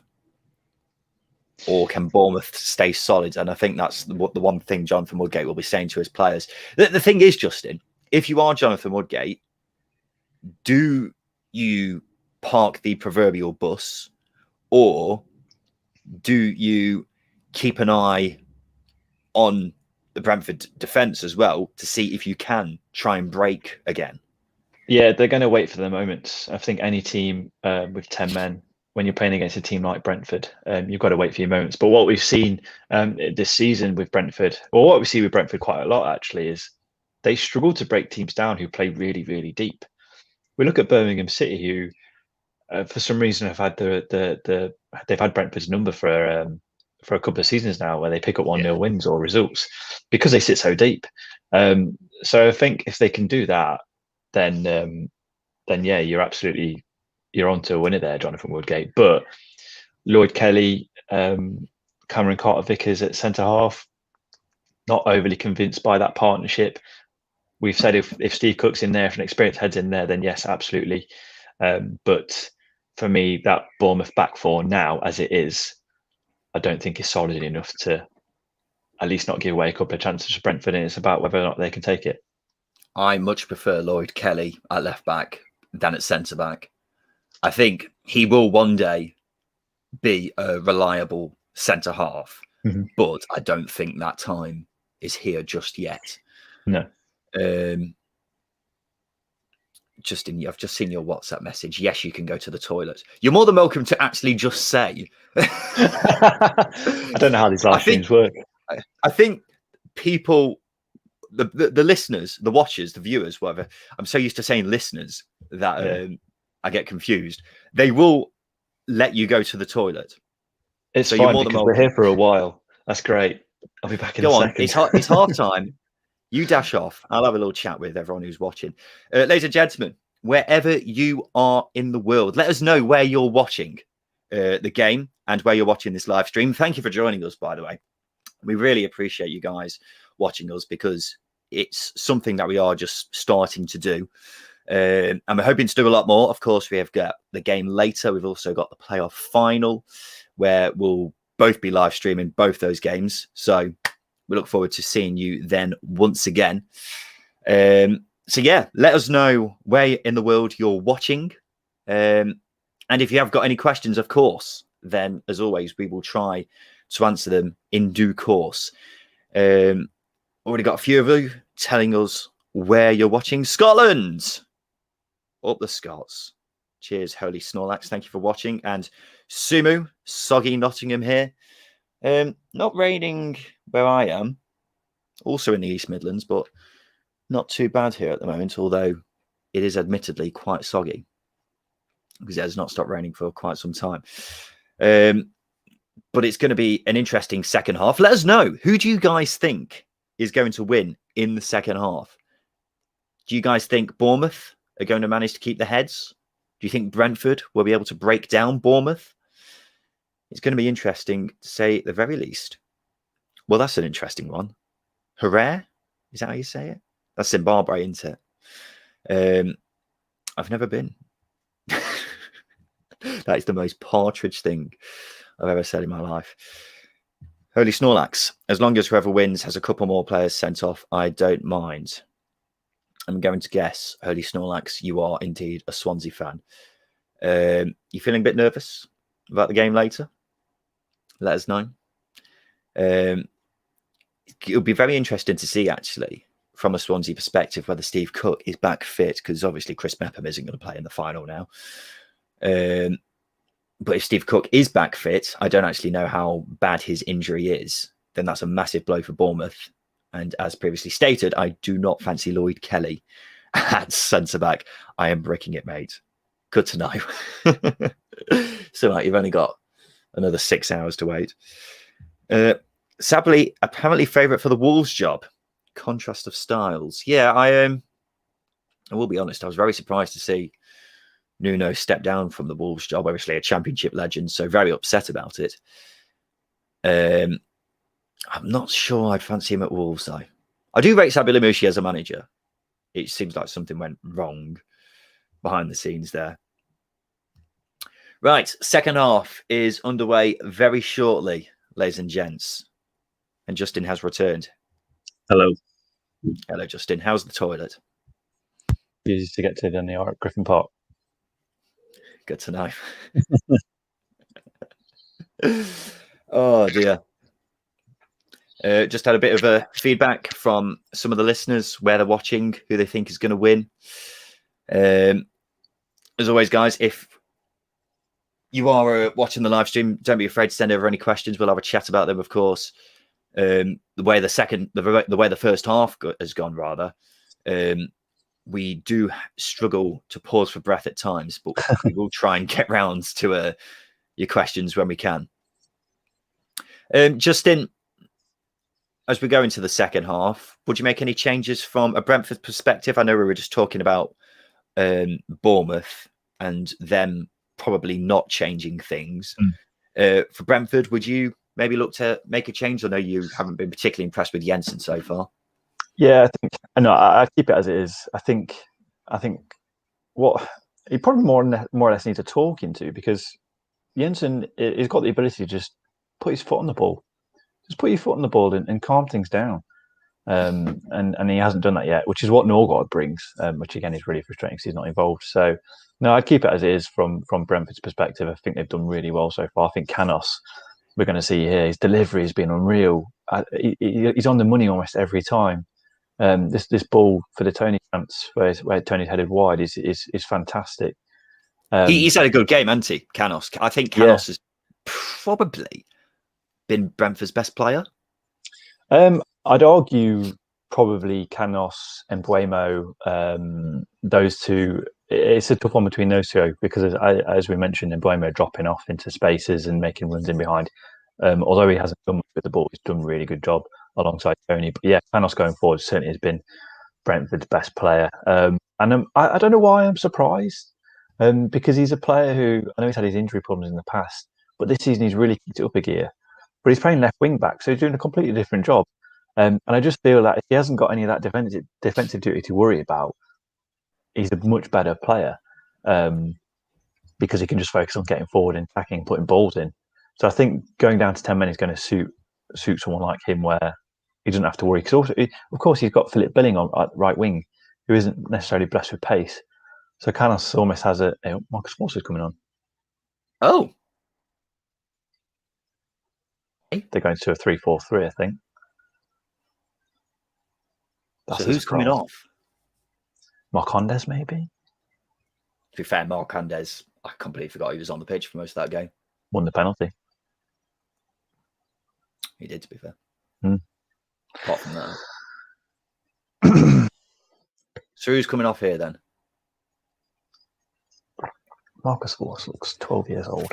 Force is coming on, and to be fair, I don't think Roesled's coming off. Okay. Interesting. I don't think. I do think Force coming on isn't a bad move, to be fair, because at this stage where most of this game is going to be played in Bournemouth's half, isn't it? Let's be honest. So bringing on a poacher like Force isn't necessarily a bad move. To add a bit more firepower. However, it's going to be interesting to see how Brentford's set up. At the moment, it looks like it's still 3 at the back, but Mbeumo's going to wing back. I don't like that. I think Mbeumo's been really good, but then again, he's not. He doesn't have to worry about. Well, Rorslev has been very good, but again, Danjuma can catch him on the break at the flip of a coin, can't he? But look how wide Mbeumo's staying out there. He's making the pitch very big. Although Solanke looks like he's on the left and Danjuma's through the middle for Bournemouth. Oh, well, that's what Force is going to be there for any knockdowns that Tony tries to do. This is a decent chance. Marcondes. Have a go, son! Tony! Oh, he's on a mare. Yeah. That's 2 chances now. He's 2 really back up, isn't he? Right, I will point out 32 goals this season, Justin. Status King. I'm from India. Hello to India. Thank you for joining us on the 2nd tier stream.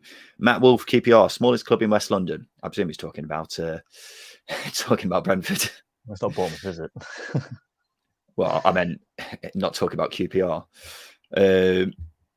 Pointless clips. What the fuck, Tony? WTF indeed. That's 2 chances now. 2 very good chances he's had, isn't it? Mm-hmm. Yeah. That header. Yeah. The thing is, if you were Bournemouth and you could have anyone on the end of that header, it would be him, wouldn't it? It would. £8 million worth of striker. There you go. That's better, Jensen. That's Lasser ball. That is. That's a good tackle by Adam Smith. Very good tackle. Let's talk about Adam Smith a couple of years ago being in the England squad, because he had a period of time at Bournemouth where he was quite consistent, and I can't think of he's a player that I've never rated. He had a loan spell at Derby and he was really poor. He's good now in the Championship. Play the ball, and Mbeumo's through. Oh, a slip from Lloyd Kelly. Oh, just put your foot on it. This is going to be the whole second half, isn't it? The thing is, going to be trying to break as much as they can. Yeah, the thing is, in that situation as well, and Mbeumo's left-footed. You want a right-footer just putting that ball across. Not ideal. Virtual hug. I send a virtual hug back to you, Status King. Got a lot of love. Best player in the Championship history would score them. He's wrong. Not wrong. He's not wrong. I said best striker, not best player. You'd argue best striker would put that away. Glenn Murray would have scored that. Dave Nugent might have. He is best striker. Let's be honest. Oh, God. We're getting sidetracked, Justin. Yes. Bournemouth get the ball back and manage to play it away, and Begovic has sent a booming free kick up the pitch. It's going to be interesting to see how Solanke fits into this now, because I feel like he could become quite isolated in this game. Every number 9 would in this situation, but Solanke is very good at playing with his back to goal. Probably one of the best in the league at it, actually. I think the only reason why he's not up there in terms of the best striker in the league is because he's only scored 15 this season. But as I was saying, as far as players go holding the ball up, he's one of the best. But he's out on the left, which is an interesting tactical decision by Woodgate, shall we say. But he's just cut inside here. He has a go! Good save. I don't think that was going in, but it's a good save from Rico. Yeah. He made me eat my words very quickly. Yeah, Solanke cuts in from the left. Decent effort, going wide, but the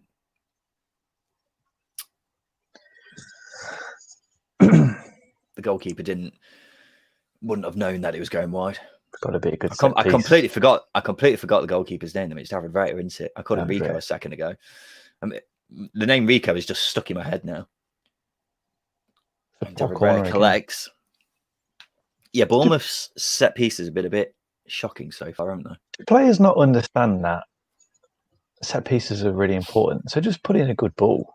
I know it's so easy for me to say as currently sat on an armchair, literally currently sat on an armchair.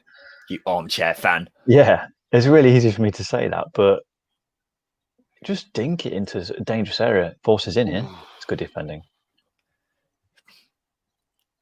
Ball's played in. Oh! Marcondes is there. Shot. Oh, he's in! What a goal! Who was it? Janelt! What a goal! I'm 100% certain the Brentford player tackled him as he shot. I need to see this again. What happened there? What a goal! Oh, what a game this is turning into. Janelt. Wow, oh wow. Vitaly Janelt with an absolute rocket buster. What's this? Rocket buster. Ball's played around. Bournemouth do not do a good job of clearing this at all. No. They had 3 chances to clear this, and he's on the ground when it flies into the back of the net. But he won't care. He shinned it massively, hasn't he?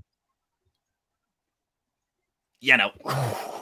What a goal! What a goal! He side-footed it. He side-footed it, hasn't he? I think he got tackled into it. Yeah. Lerma's put it onto his foot. I can't believe that's gone in. That's exceptional. That's unreal. But now we're 2-2 on aggregate, Justin. And now you've got to say Brentford will be licking their lips at this point. Oh yeah, that's exactly how they. Much happier.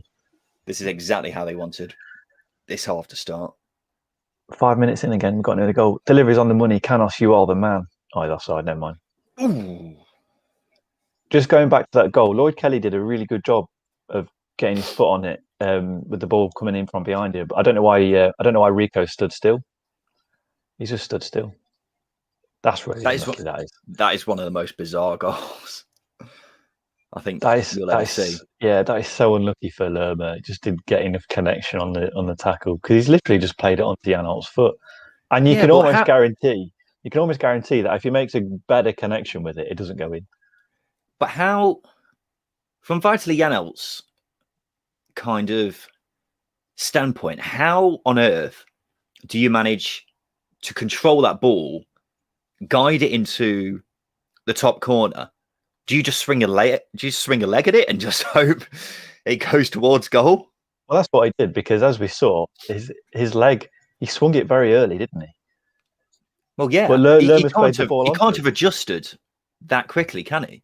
No, definitely not. And he's not a goal scorer, is he? He scored. Well, he scored in absolute beauty early on in the season, didn't he? Yeah, he did. But that's about it. But that definitely was an intentional accident, shall we call it? The interesting thing is, imagine if Lerma hadn't got his foot on it, where would the ball have ended up? There's a train track. Well, there's a river outside the ground, isn't there? Like it runs alongside it. It'd have ended up in there. Right. Okay. Yeah. I was wondering where you're going with that. Then. Yeah. Alex says, "Have you boys ever seen a weirder playoff goal?" Love the stream, by the way. Thank you, Alex. Thank you for tuning in today. Weirder playoff goals. I tell you what, the Joe Bryan goal in the final last year, he's got to be up there. Yeah, and it was the Mason Mount against Leeds in the second leg where he's falling over. Ebuma! Oh, Tony! Finish it! Penalty! He's given a foul. Oh, he's. I need to see that again. I think I need to see that again. Who's he giving the foul against? I thought that was going to be a penalty then. Follow up. Here we go. And Boomer, he goes down. There's no foul there. No. He's given the foul by, and Boomer missed anyway. Yeah, Marcus Force has the foul. Yeah, he's given the foul on Force, hasn't he? And that's fair. Yeah, he's gone straight through him. That's a sore on the back of the calf. That is. Yeah, the Bournemouth defender. I didn't see who it was. He's just managed to get his body across, hasn't he? He knew what he was doing. Good defending, really. I'll tell you one thing. I know I don't give Tony enough credit, but I'll tell you one. He's won almost every flick on. He's good. It's an underrated part of his game. He's great. He's great in the air, and then that's why I think, goals aside, whether he does score God knows how many goals in the Premier League, that's why he is suitable for the Premier League, because he's so good at everything else. He's also quick. He's in terms of finishing, he's probably best in the division, isn't he? I think we can both agree on that. But then in the other kind of attributes, when it comes to like being good in the air, being quick, link up running play, the channels, he's probably in the top 5 in all those different categories in the league, isn't he? Do you know what I mean? Am I making sense? No. Yeah, I get what you mean. It's what a number 9 brings aside from just scoring goals. And obviously you've got like your proverbial poacher, the Rob Earnshaws of the world, where they're just very good in the box. Whereas Ivan Toney, as we say, he presses really well. He heads the ball on. He's the type of striker who you put on the corner of the 6-yard box when you're defending a corner, because he'll head it away. He's got the makeup of everything, hasn't he? Which is probably why he will go for big money, a bit like Ollie Watkins, essentially. Although they are different players in a certain sense, but yeah, he's definitely got everything you need in the locker for a number 9. I'm just laughing because Bournemouth are very happily time wasting, and the Brentford fans are not too pleased about it. O-Turner asks, sorry, Dilksy, but I'm not sure about who you support, mate. I support football. I support the Championship. That's very much a cop-out answer, isn't it? That's a proper FIFA goal, says Brutal Rodriguez. That is when FIFA glitches out. Yeah. it's a throw your controller at the telly sort of thing, isn't it? Yeah, it's a proper FIFA goal that happens against you. It doesn't happen for you. I have this boy's signature. Fantastic. Good to know. Pointless. What about you? I don't know. I don't know who we were talking about when he sent through that message, to be quite honest. Fair enough, son. No worries, O-Turner. I think this is the perfect time to... Sorry, I'm laughing again because whenever I start talking to try and make a point, something funny happens on screen. At that point, it was Phil Billing trying to rugby tackle someone off the ball. Yeah. The point I was going to make was thank you guys for listening. This is the second tier stream available on YouTube, Twitter, Twitch, all over the place. We will be watching the game later as well. Swansea v Barnsley. So make sure you tune in to watch us then. If you have got any questions, make sure you put them in the comments below, and we will get to them as soon as we can. Let us know who you think is going to win, because at the moment, I'd say it's sliding towards Brentford, considering Bournemouth are down to 10 men. But as we've seen many a time with Brentford, their mentality in these kind of situations does get tested. And this is one of those occasions where they will be tested once again. Bournemouth have got a free kick. The person who Pointless Clips was talking about when he said, I have this boy's signature. What's the score? Oh, what? No, wait, this is what he was saying. Ivan Toney. That's whose signature he's got. What's the score, Pointless Clips? At the moment, it's 2-2 on aggregate. So all to play for. But as I say, Bournemouth are down to 10 men. I think there are more red cards in this. So hard to tell. And that's not a bad shout, because there have been plenty of meaty challenges flying about. Ivan Toney is treading a tightrope at the moment. He got booked very early on, and then since then he has been getting a bit of a kicking from the Bournemouth players. And he's not necessarily handling it the best way, but there we go. Thomas Frank is damaging that watch because he keeps tapping it so much. I hope it's not too expensive.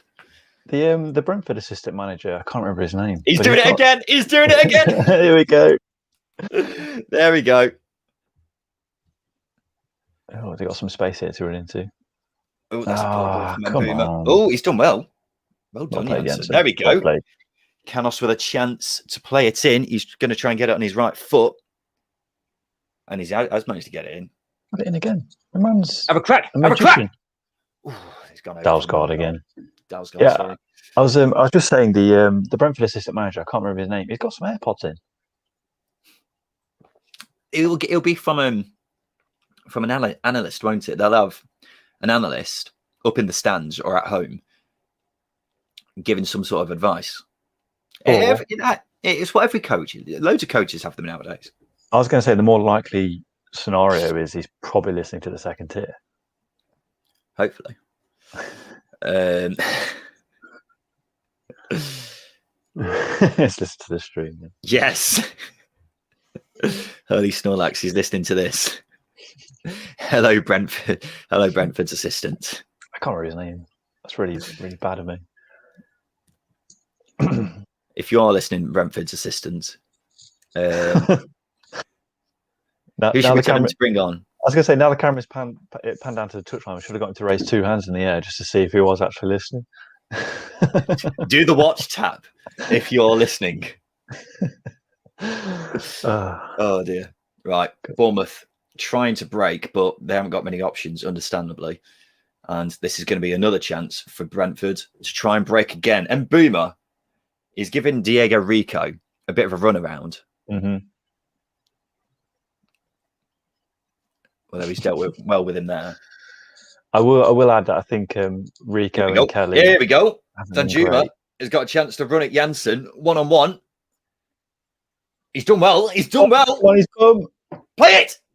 That was a good chance. Brentford got the ball back. He's put Janssen on his arse there, which every neutral wants to see. The contrast in just pure entertainment value from this game compared to the first is quite astonishing. Oh, yeah. It's a good job we didn't stream that one, isn't it? Yeah. Oh, there's a foul there, surely. The ball's gone through, and there's appeals from all parties for some sort of foul ball. It's going to be a goal kick. What Brentford need is a big 6'5" nasty striker.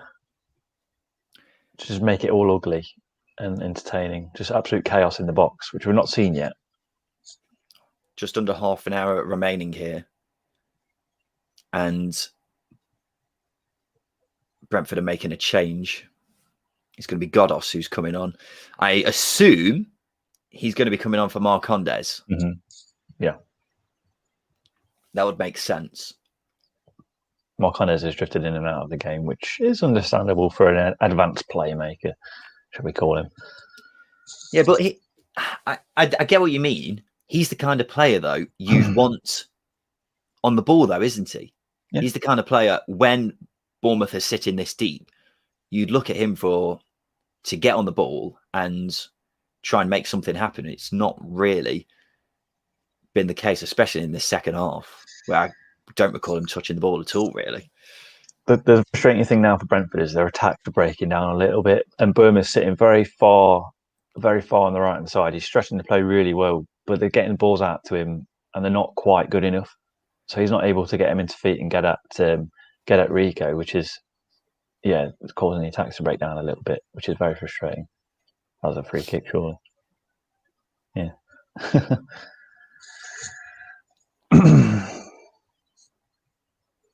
There's a foul by Brentford. Janssen going in quite hard on Diego Rico. Left his elbow there. Calling card, the commentators will call it. Ooh. That's a bit naughty. That is just a bit naughty. And I think he's lucky that Rico had his arms up as well, because it kind of disguised it a bit. Oh, yeah. Janilt's going off. Oh, they're going full attack here.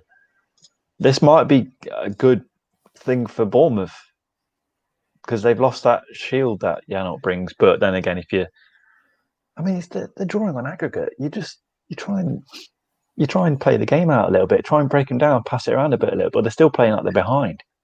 Brentford. Well, I'm trying to work out how this is going to work then. I'm guessing Janssen is going to be that shield now, a very positive shield at that. and then Marcondes and Godos are just going to be expected to kind of float around in front. I suppose when you're playing three at the back, you can get away with it, can't you, Justin? Yeah, you do have that extra body at the back, but that three at the back, they're the only three defenders now on the pitch, like three defensively minded players on the pitch for Brentford: Dalsgaard, Janssen, and Pinnock. Other than that, everybody else is an attacker. Well, the two wing backs are wingers, aren't they? Yeah, exactly. So this is Garth Crooks levels here. This is unreal. Yeah. This is the Athletics team of the season. 4-6 formation, 4-0-6. Saar and Brandir in midfield with Elise as the holding mid. There we go. Way up. Oh, Bournemouth. Very calm there was Carter Vickers. A bit too calm. Get the ball down, man. Oh, God, I hate that. The pointless flick on there by Jensen's literally just bought Canos a late challenge. I don't want to pick on Jensen. That's a good ball. And Boomer's got a chance to play in the ball here. He does, but it's too deep from the looks of it. Yeah. Crikey O'Reilly. See, their attacks aren't as efficient now. For considering, sorry to interrupt, but considering Begovic is on a yellow card, he is taking this time wasting to a new extreme. I don't think it's time wasting. He's entitled to take a sip of his water. He's an athlete. You've got to stay hydrated. Say he's an athlete. He's a goalkeeper. He's going through the motions a bit. Justin, from a Bournemouth perspective, how would you approach this situation? Because from the looks of it, they are just kind of hoping that they can stay solid and have that one chance to break. You're relying on organisation, communication, those sorts of things. And again, we've said without the likes of... Hey up. That was a interesting clash between Smith and Canos. Yeah, I mean, I thought Smith left his foot in there, but any defender who's going to make a big tackle, you're going to do that. Yeah, Smith went in. It was a firm challenge. And it looks to me like Smith was trying to provoke some sort of reaction from Canos there. Yeah. I think Canos has done the right thing, just to give him a bit of argy-bargy and then just move on. What we got here, Jared? What's going on? Who's Jared trying to have a chat with? Tony. Probably a bit of hustle and bustle. Begovic is going to want a different outcome too. He's gone down again. Flipping heck. Begovic's shithousery in this game has been a next level. He's a big man, Begovic. That's not. Did someone stand on his foot? Lord Kelly stood on his foot.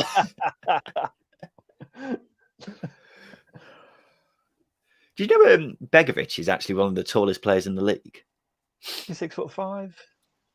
I think last time I checked, and I'm not sure how accurate. It's a great ball, Pinnock. That was a decent ball. I'm not sure how accurate the website I was looking at was, but I think he's in the top 3 tallest players in the league. Who's the tallest? Is it Matt Smith? No, I think it's Harry Suter. 6'5", 6". He's at least 6'6". At least. Oh God. Well, he might be maybe 7, 8 foot. Fuck off. I can't remember who second tallest is. I know I was quite surprised that Matt Smith wasn't higher in the list. I think he was 6th. But when you think of tallest players in the league, you instantly think Matt Smith, don't you? Holy Snorlax, here we go. 6'6" according to FM. There we go. For Suter. That sounds about right. We're getting very sidetracked here, aren't we? Yeah, talking about height. As is Begovic. So he's joint height. Begovic also 6'6" apparently. But I never really put Begovic down as one of the tallest like players in the league. I wouldn't even put him down as one of the tallest goalkeepers, really. That ball, that Dalsgaard, Tony! Oh, it's another chance for Tony. I tell you what, everything I said about Ivan Toney, he's justifying me, which is not what we want, really. Because I do chat some absolute rubbish sometimes, but he's had 3 big chances and he's fluffed them all. His best work in this game has been outside the box, other than the penalty. That was a big chance. That was a big chance. That's when you top goal scorers doing that, you start to think, is the luck with us? Well, there's 20 minutes left. Can Brentford break down Bournemouth? That is the question. As it stands, it's a good ball. Bournemouth are holding strong, but there's a couple of decent chances that Brentford are getting. And Boomer's through, tries to play it back, and it's a corner, which Brentford will take. See, I think it's really frustrating, actually. The game plan for Brentford is to get Mbeumo and Canos crossing it in from deep, because Tony's going to win headers against Lloyd Kelly and Cameron Carter-Vickers. But in situations like this, where they've had 3 or 4 times where they've got in behind and they've got a chance to pull it across the back, put it back from the byline, they've been really poor balls, and it's because it's the weaker foot, Canos and Mbeumo. It's got to be said, Mbeumo has managed to get behind Rico at least 4 times in the second half. Yeah. And Mbeumo plays the ball in. That's a decent ball as well. I'm not sure who that was. Was it Dalsgaard at the back post? Oh, Danjuma's got a chance. Jensen's dealt with it well, though. I thought Danjuma was going to be through then. David Raya is a very composed goalkeeper. He is, isn't he? That's all I'm going to say. That man has got balls of steel. He's Spanish, isn't he? So a ball at his feet is something that he's going to be composed in. But even as a goalkeeper, still, you take risks. Brentford with the ball is going to knock it round a bit. Pointless Clip says, if it ends up a draw, Bournemouth will go through. Would you agree with that, Justin? Like I was saying a minute ago, when your top scorer's missing chances like he is, you start to wonder, is the luck with you? And if it isn't, it's definitely Bournemouth's day. I think I want to say they've managed things quite well so far. They've taken the pace out of the game quite well. Have they got the legs to last the full game? Maybe. That's a good header. Going out for a throw in. Good ball from Pinnock. Plays it into Tony. Take him off. Take him off. It was a difficult one. It was behind it him.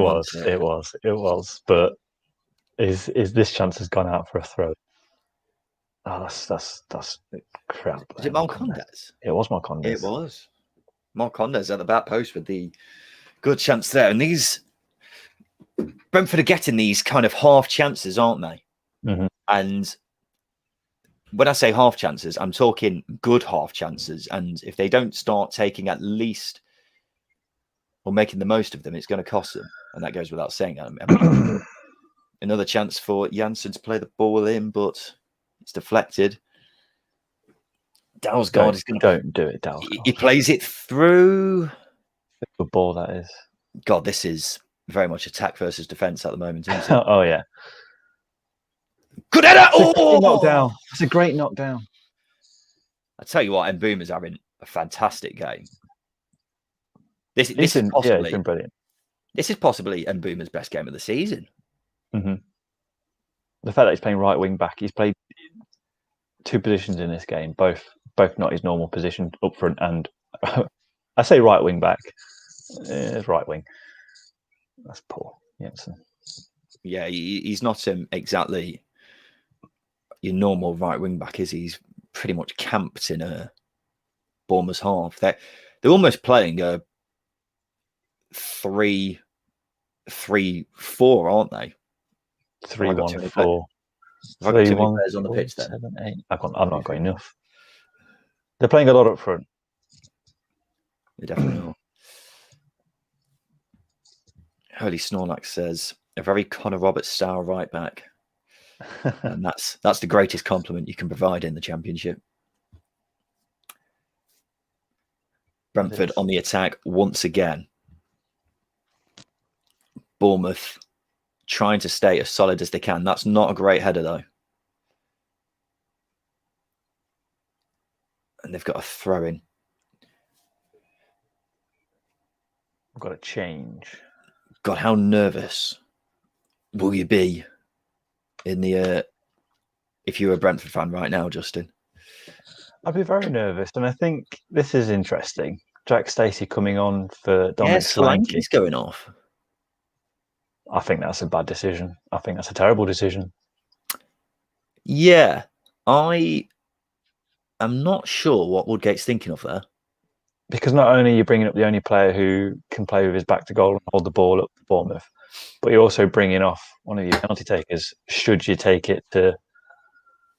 Well, here's the thing. If Brentford do score, then what do Bournemouth do then? Well, they're screwed, aren't they? They've got Sam Surridge on the bench, but... Shane Long as well. And Shane Long have got out long. But you sacrifice one of your midfielders who are keeping... What's happened here? There's a foul somewhere. I think Tony was off the ball. See, Tony, I think there's an element of frustration, I imagine, setting in with Tony, because he's missed 3 chances. He's not quite had the rub of the green in that sense, and he's been quite fired up.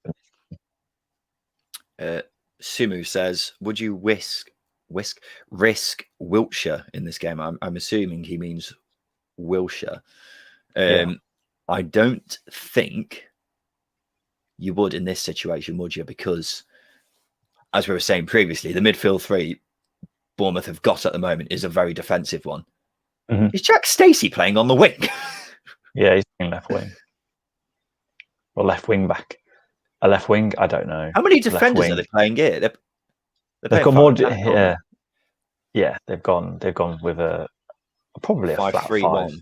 Yeah. Well, Dan Juma's up front now, isn't he? Which isn't the worst decision. That does make sense because of his pace. He's not been in the game though. Well, he's not going to be, is he? Because he's the only striker up front when they've only got 10 men. But Bournemouth, as we've seen in the first half, Bournemouth will be wary that if they do get the chance to break forward, then Danjuma is not exactly a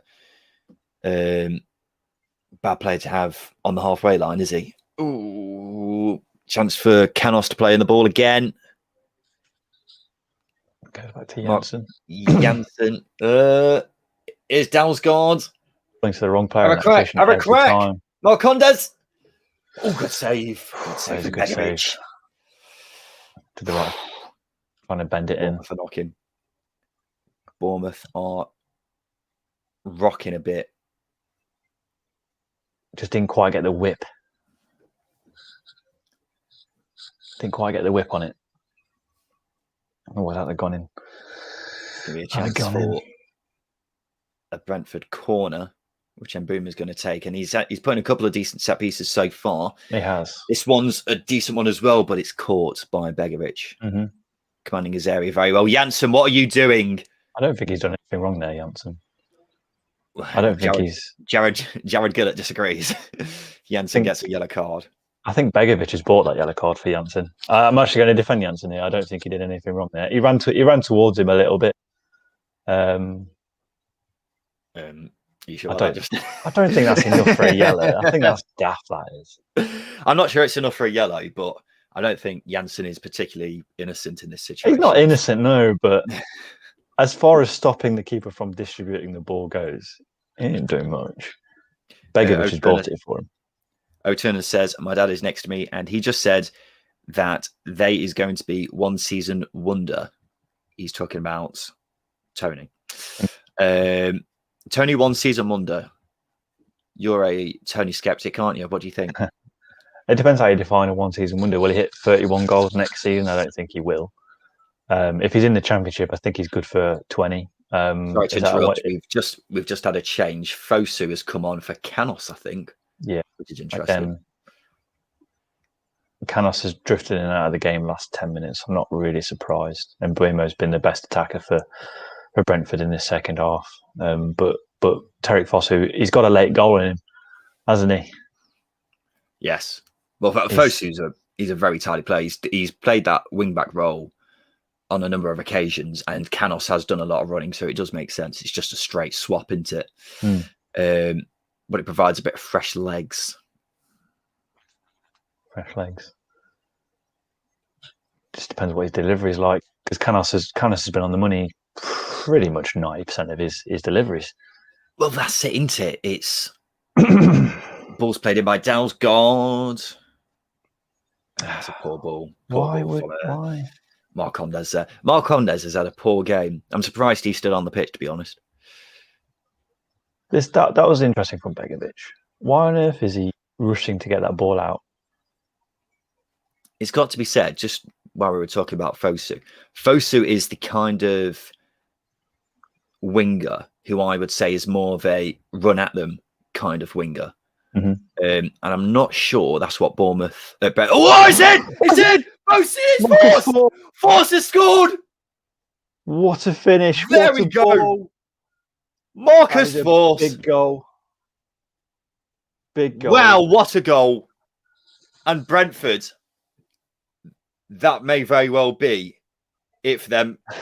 The fans are there.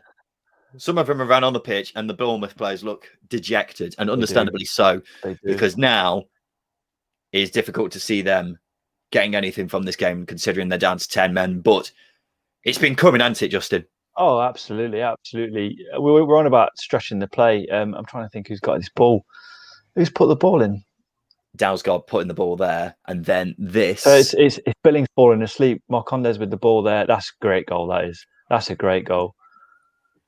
That is a goal. That's a poacher's goal. What a finish! What a finish!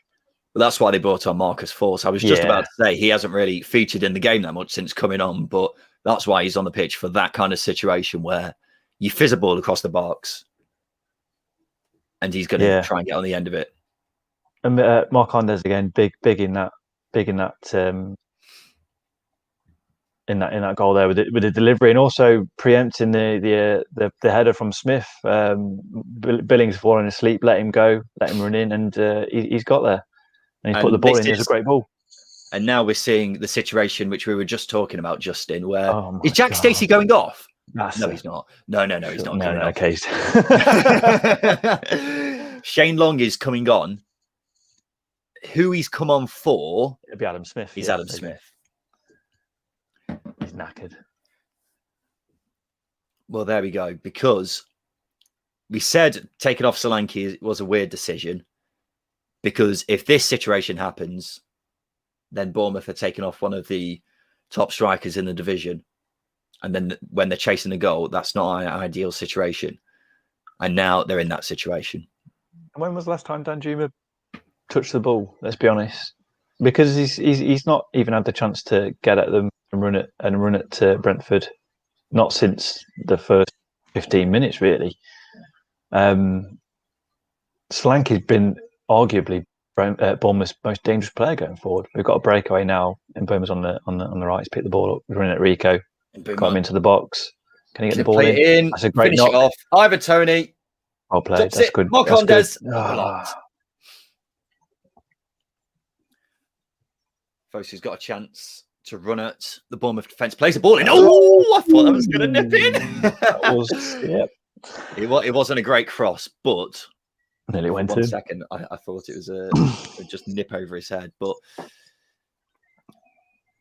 just under 10 minutes left, Justin. Do you give Bournemouth any chance in this situation? I do, and do you know why? Brentford have three defensive players on the pitch. So if they're going to get a chance, it's going to be because of that. But I think Brentford are chasing a fourth goal, to be honest. So what's happened there? I think the sun came out, didn't it? Sun's in his eyes. Yeah, it's all about that red card has buggered Bournemouth, hasn't it? The red card early in the first half, that has properly buggered them. And it was a case of Mepham's lost his head.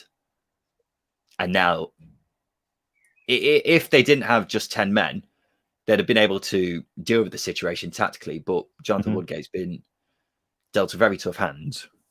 And it was never going to turn out well, I'm afraid. I don't think it was a case of Mepham losing his head. I think he Lost his head. Fluffed. I think he just fluffed it entirely. I think he lost concentration more than lost his head. Well, it depends how you define losing head. But I think obviously Bournemouth getting the goal. Did the goal happen before? That seems so long ago now. They won the penalty before, didn't they? And then there's a red card. Yeah, I think the red card swung the game completely. I think Bournemouth could have at least managed the game a lot better with 11 on the pitch. Oh, massively. That's been the key point in this game. Has got to be said. The penalty is Mbeumo with another chance. He's so good with his back to goal. That's why I think he'll be a good striker if that is where he ends up playing. Obviously, he's still a young lad, isn't he? Yeah, you know how we've seen teams play like 3-5-2 with Swansea in particular play Jamal Lowe and Andre Ayew, who are wingers, aren't they, by trade? I think Mbeumo will be very, very useful in that sort of role where he's like a false winger, essentially, where he runs the channels, plays with his back to goal. Yeah, I do agree with you. I think he would make a good striker in the two, definitely. Ball's not down the channel. And Kelly needs to be careful of it. Liam, what are you doing? Liam? Oh, it's Lloyd, isn't it? It's Lloyd. Yeah. Liam Kelly used to play for Reading, didn't he? Plays for Coventry, doesn't he? There's two Liam Kellys, isn't there? There's one who used to play for Reading, and there's one who plays for Coventry. We need Holy Snorlax to go and check FM for us. Fosu with a chance to run at Jack Stacey. At this point, I think Brentford would be best off just holding on to the ball. Holy Snorlax says he's on it. Fosu plays the ball in. That's a good ball. That's probably slightly overhit, but it was a great position. Has Jack Stacey played much this season? I can't recall him. He has played. He has played quite a bit. He played early on, then I think he got a bit of an injury, and then he hasn't featured as much. But they've got numerous options, haven't they? The 4 different fullbacks. Smith can play at fullback, right back, and left back. Mm-hmm. Stacey, ditto.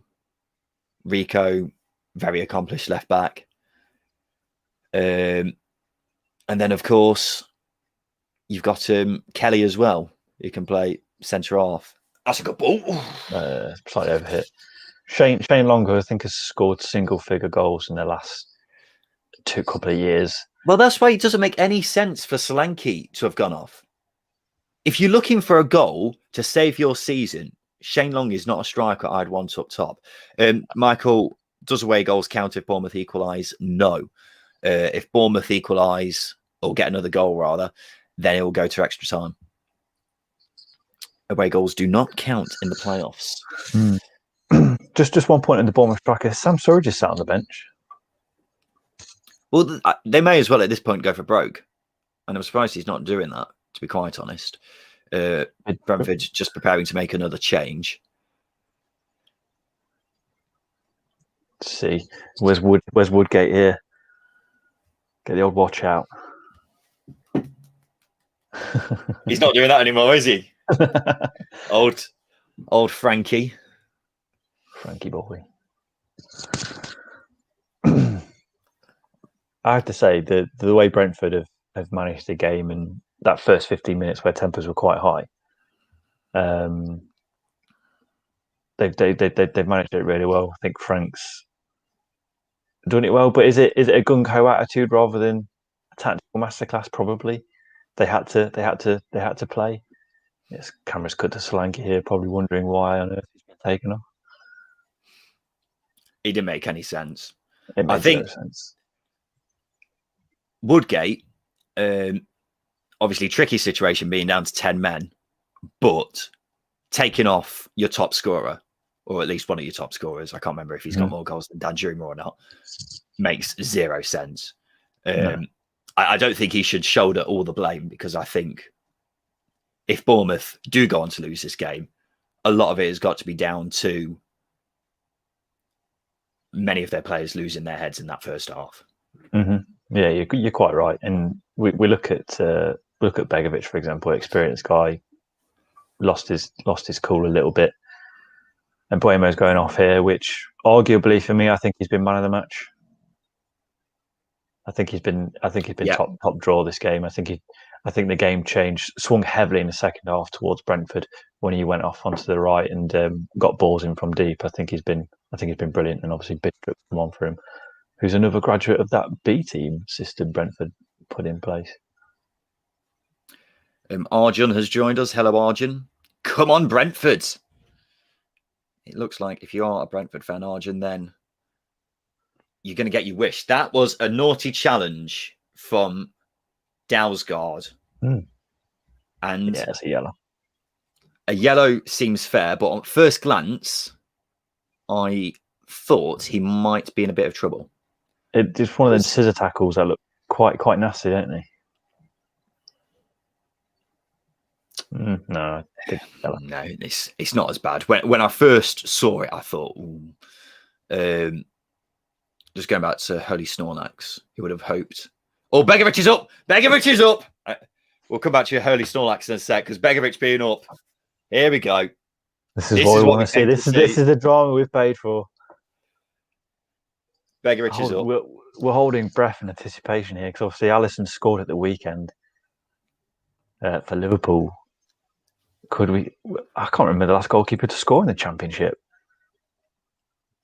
Well, this is all. Bournemouth season is coming down to this set piece. The ball's played off the top scorer. That's a great ball. Begovic was there. Ivan Toney on 6-yard box gets it away. Yeah, quality play. Hey up. It's getting a bit spicy. Begovic, he's never been like this before, has he? He is. All his interviews, he's a really nice guy, isn't he? Yeah, he's a really nice guy. In this game, he's become a shithouse king. Bit of a bastard. Exceptional stuff. Another chance for Bournemouth to whip in the corner. This may very well be their last chance. Danjuma plays it in. It's a decent ball, but it's headed away from Pinnock. But there's going to be another chance for them to play it in. Goes over to Danjuma again. He's dancing a bit, trying to get the chance to play it in, but he's surrounded. He's surrounded. Plays it back. It's going to be hoofed in. Rico plays it in. Begovic is still up! Oh. It's a goal kick. It is a goal kick. Go on, take it quick. Take it quick. Oh, he's offside anyway. Typical goalkeepers, not knowing the offside rule. I think he must be the only goalkeeper this season to be offside. Probably. I think he's out of contract, isn't he, at the end of this season? He was. I'm not sure if that's been extended or not. Well, they offloaded him. They offloaded him last season because his wages were sky high, and obviously no one's going to take him up now. No. Or this season, at the start of this season. Sorry, because Mark Travers started the first game, didn't he?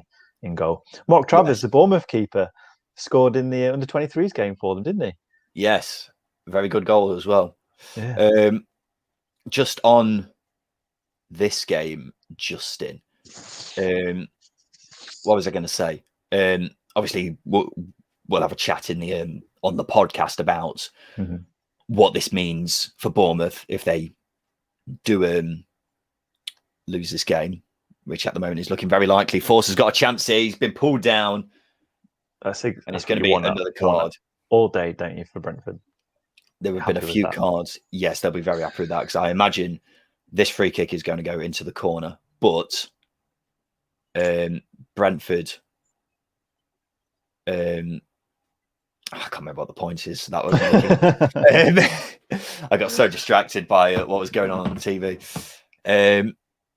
Yes, Brentford are going to take this to the corner, and understandably. Are we going to see at least another head's gone? At the moment, it doesn't matter, does it? I hope we see another head's gone. A big kick. Ben Pearson's ready. Yeah, he's there. Just waiting for the whistle. There we go. 10 yards, please. Tony's taking it to the corner and wins the throw-in. I love that. And that is just about it. Brentford on their way to Wembley. Question is, who's going to be joining them? We'll find that out later on. Fantastic shithousery there from Godos. Takes it to the corner. And all eyes on Jared Gillett. I don't know why Billing's getting involved. It's so daft. Just get the ball up.